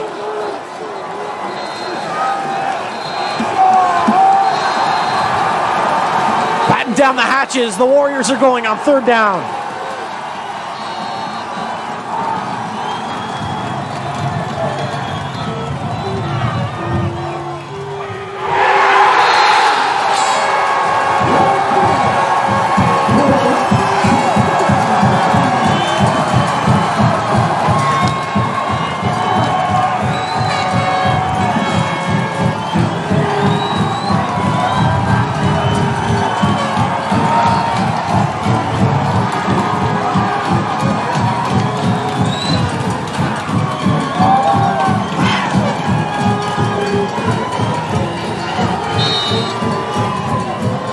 Jarrett Smith bowls over the right side. Smith couldn't ask for a bigger touchdown right now. Probably the biggest one of his career so far, he'd have to say, I'm sure. Bigos with the extra point, and that puts the Warriors up by 10. It's 26-16 with 2:27 to go. Boy, I tell you, how about that play by Thorne? Good pass by Wilkie. And then that big run by Doug Haydener, the backup fullback for the injured Eddie Kim. Those two plays alone made that touchdown possible.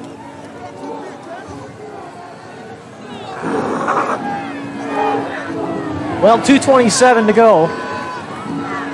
And with the clock stopping to move the chains on first downs, there's certainly a lot of time here for Laurier, but they need 2 scores and they need them quickly.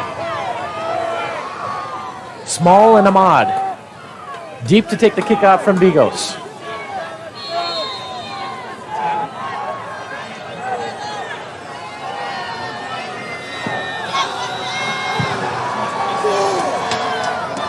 This one's going to land in the hands of J.P. Small.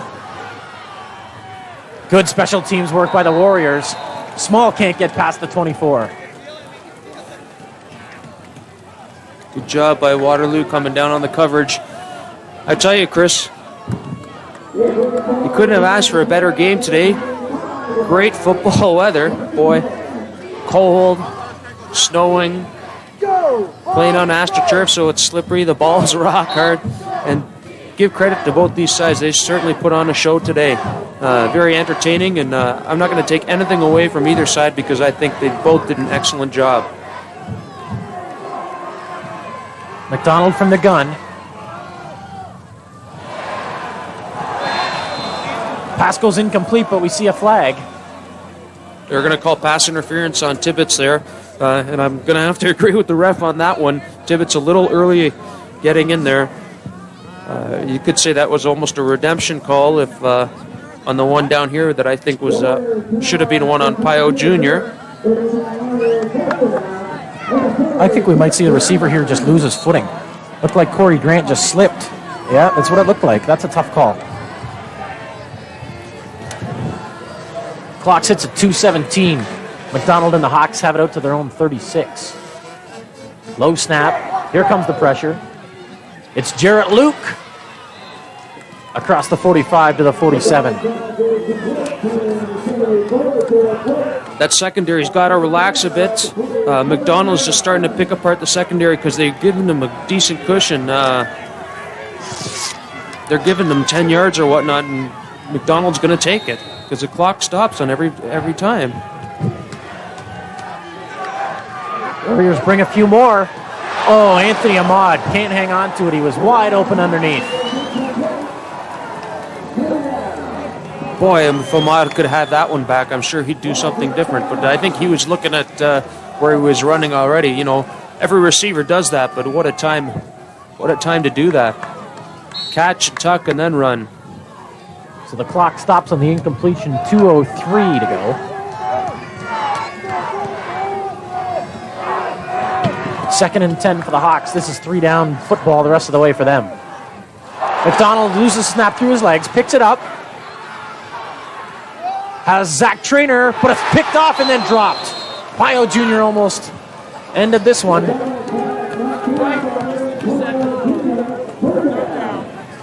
Boy, I tell you, Waterloo. Only bringing 3 guys. They're 3 linemen. The ball goes through McDonald's hands. Pio Jr. should have had the pick.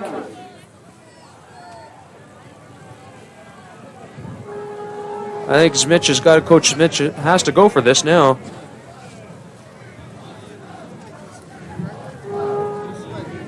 The Hawks have been beat up all day, and now they're facing a 3rd and 10 situation with under 2 minutes to go. They're down 10. And we'll see what Coach Mitch and Kevin McDonald can do for the Laurier fans. Nice hat, buddy. That had like multi-layers.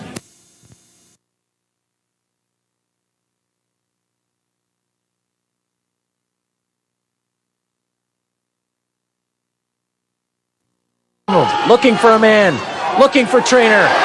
Incomplete. Hawk fans looking for a flag and not finding one. Dyson on the coverage there. Good job by Sean Dyson. OUAA All-Star also playing one-on-one with Zach Trainer. Both have equal foot speed, I think, and Trainer with the advantage on height. But again, Sean able to get his hands up in the face, knock that ball away. Now, is it just me or is it getting cooler as the day's progressing here? The wind's whipping up in the booth. McDonald on 2nd and 10.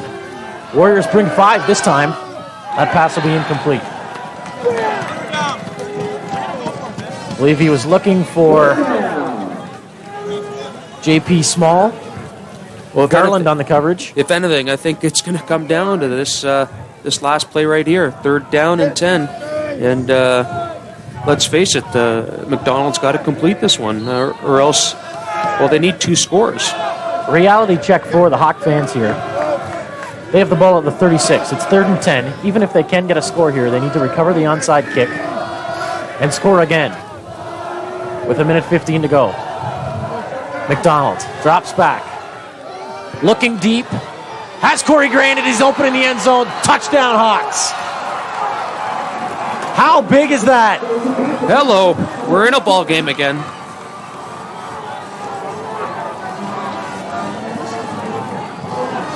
Reality check for the Warriors. Get the all-hands team out there. Grant, go-to guy since the beginning. And we'll see on this replay. Boy, McDonald's confident with Grant. They send him deep post pattern. He blows by Tibbetts. No one's there. Save some energy, son. You might need it yet. O'Hara's in for the PAT. And in a game that's gone into overtime, I guess we should expect nothing less than a close finish. This is a big extra point here. O'Hara needs to make this to make it a 3-point game, and he does. 26-23 Waterloo. And you can almost be assured of an onside kick now. Coach Mitch for sure going to talk it over with his squad over on the sidelines, as is the special teams unit down here. Boy, they need some of the best hands on either sideline right now.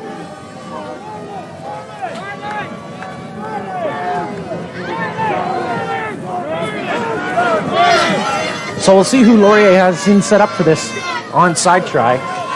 You'd think the Corey Grants and the Zach Trainers of the world would be up to get this one. And to counter that, you'd think that Waterloo would have the Adrian Thorns and the Colin Alleys and the like in to try and grab this one and fall on it.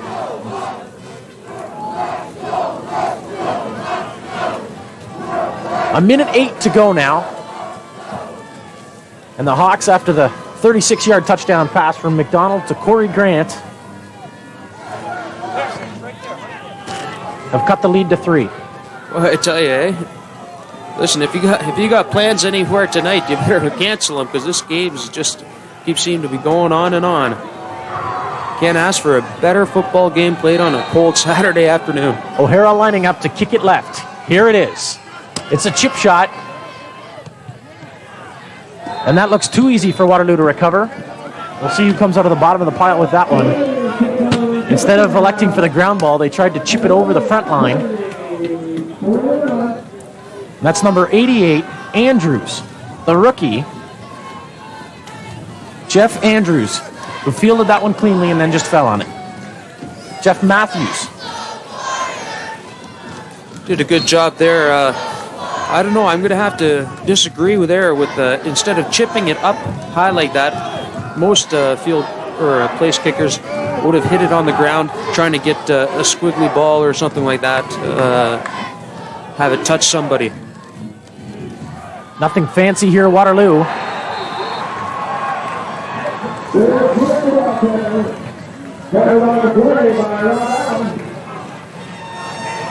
Waterloo will need at least one first down here to run the clock out.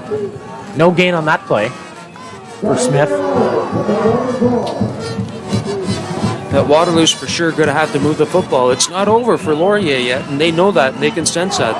If you got to remember that Waterloo needs a first down here to keep the chains moving first off, but also a running play only takes a few seconds. From the time the ball is snapped to the time the person is tackled, you're looking at maybe 2-3 seconds off the clock, and that with a punt will give Laurier, if they get it back on this upcoming series, at least about 50 seconds to punch in another score, and all they need is another 3 to tie it up again.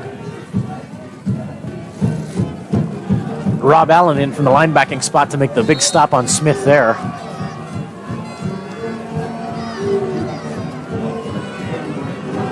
Well, this should be an interesting call right here. The ground game pays the bills. 2nd and 10. They need a first down. Smith misdirection. Gets maybe 1 or 2. It looks like he's dropped it. The Hawks have the ball. The Hawks have the ball. Oh, they still need a score. There's 54 seconds left.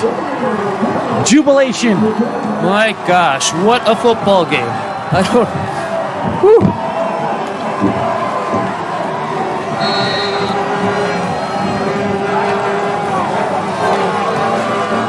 The ball spotted just inside Waterloo's 46. McDonald in the gun.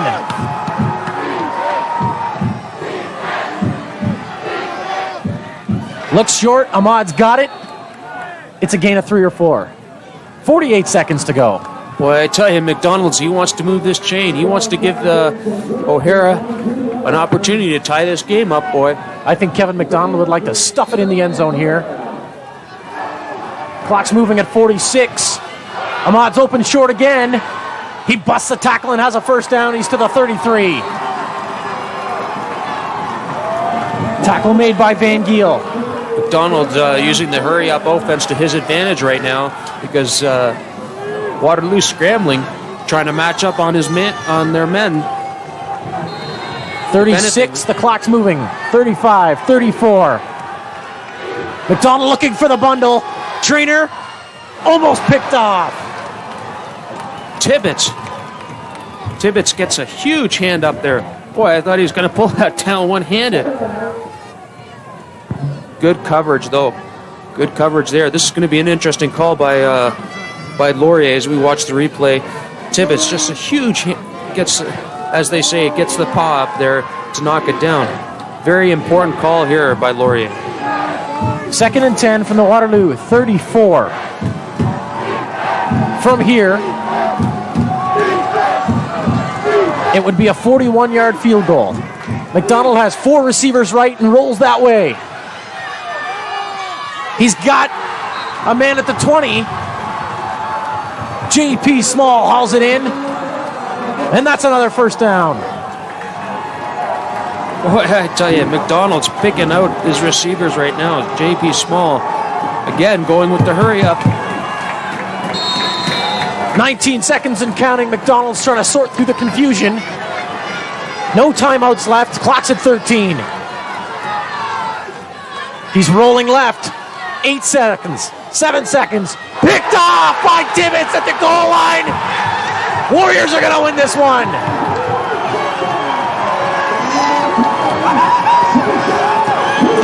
No flags, no anything. It's all over for Laurier.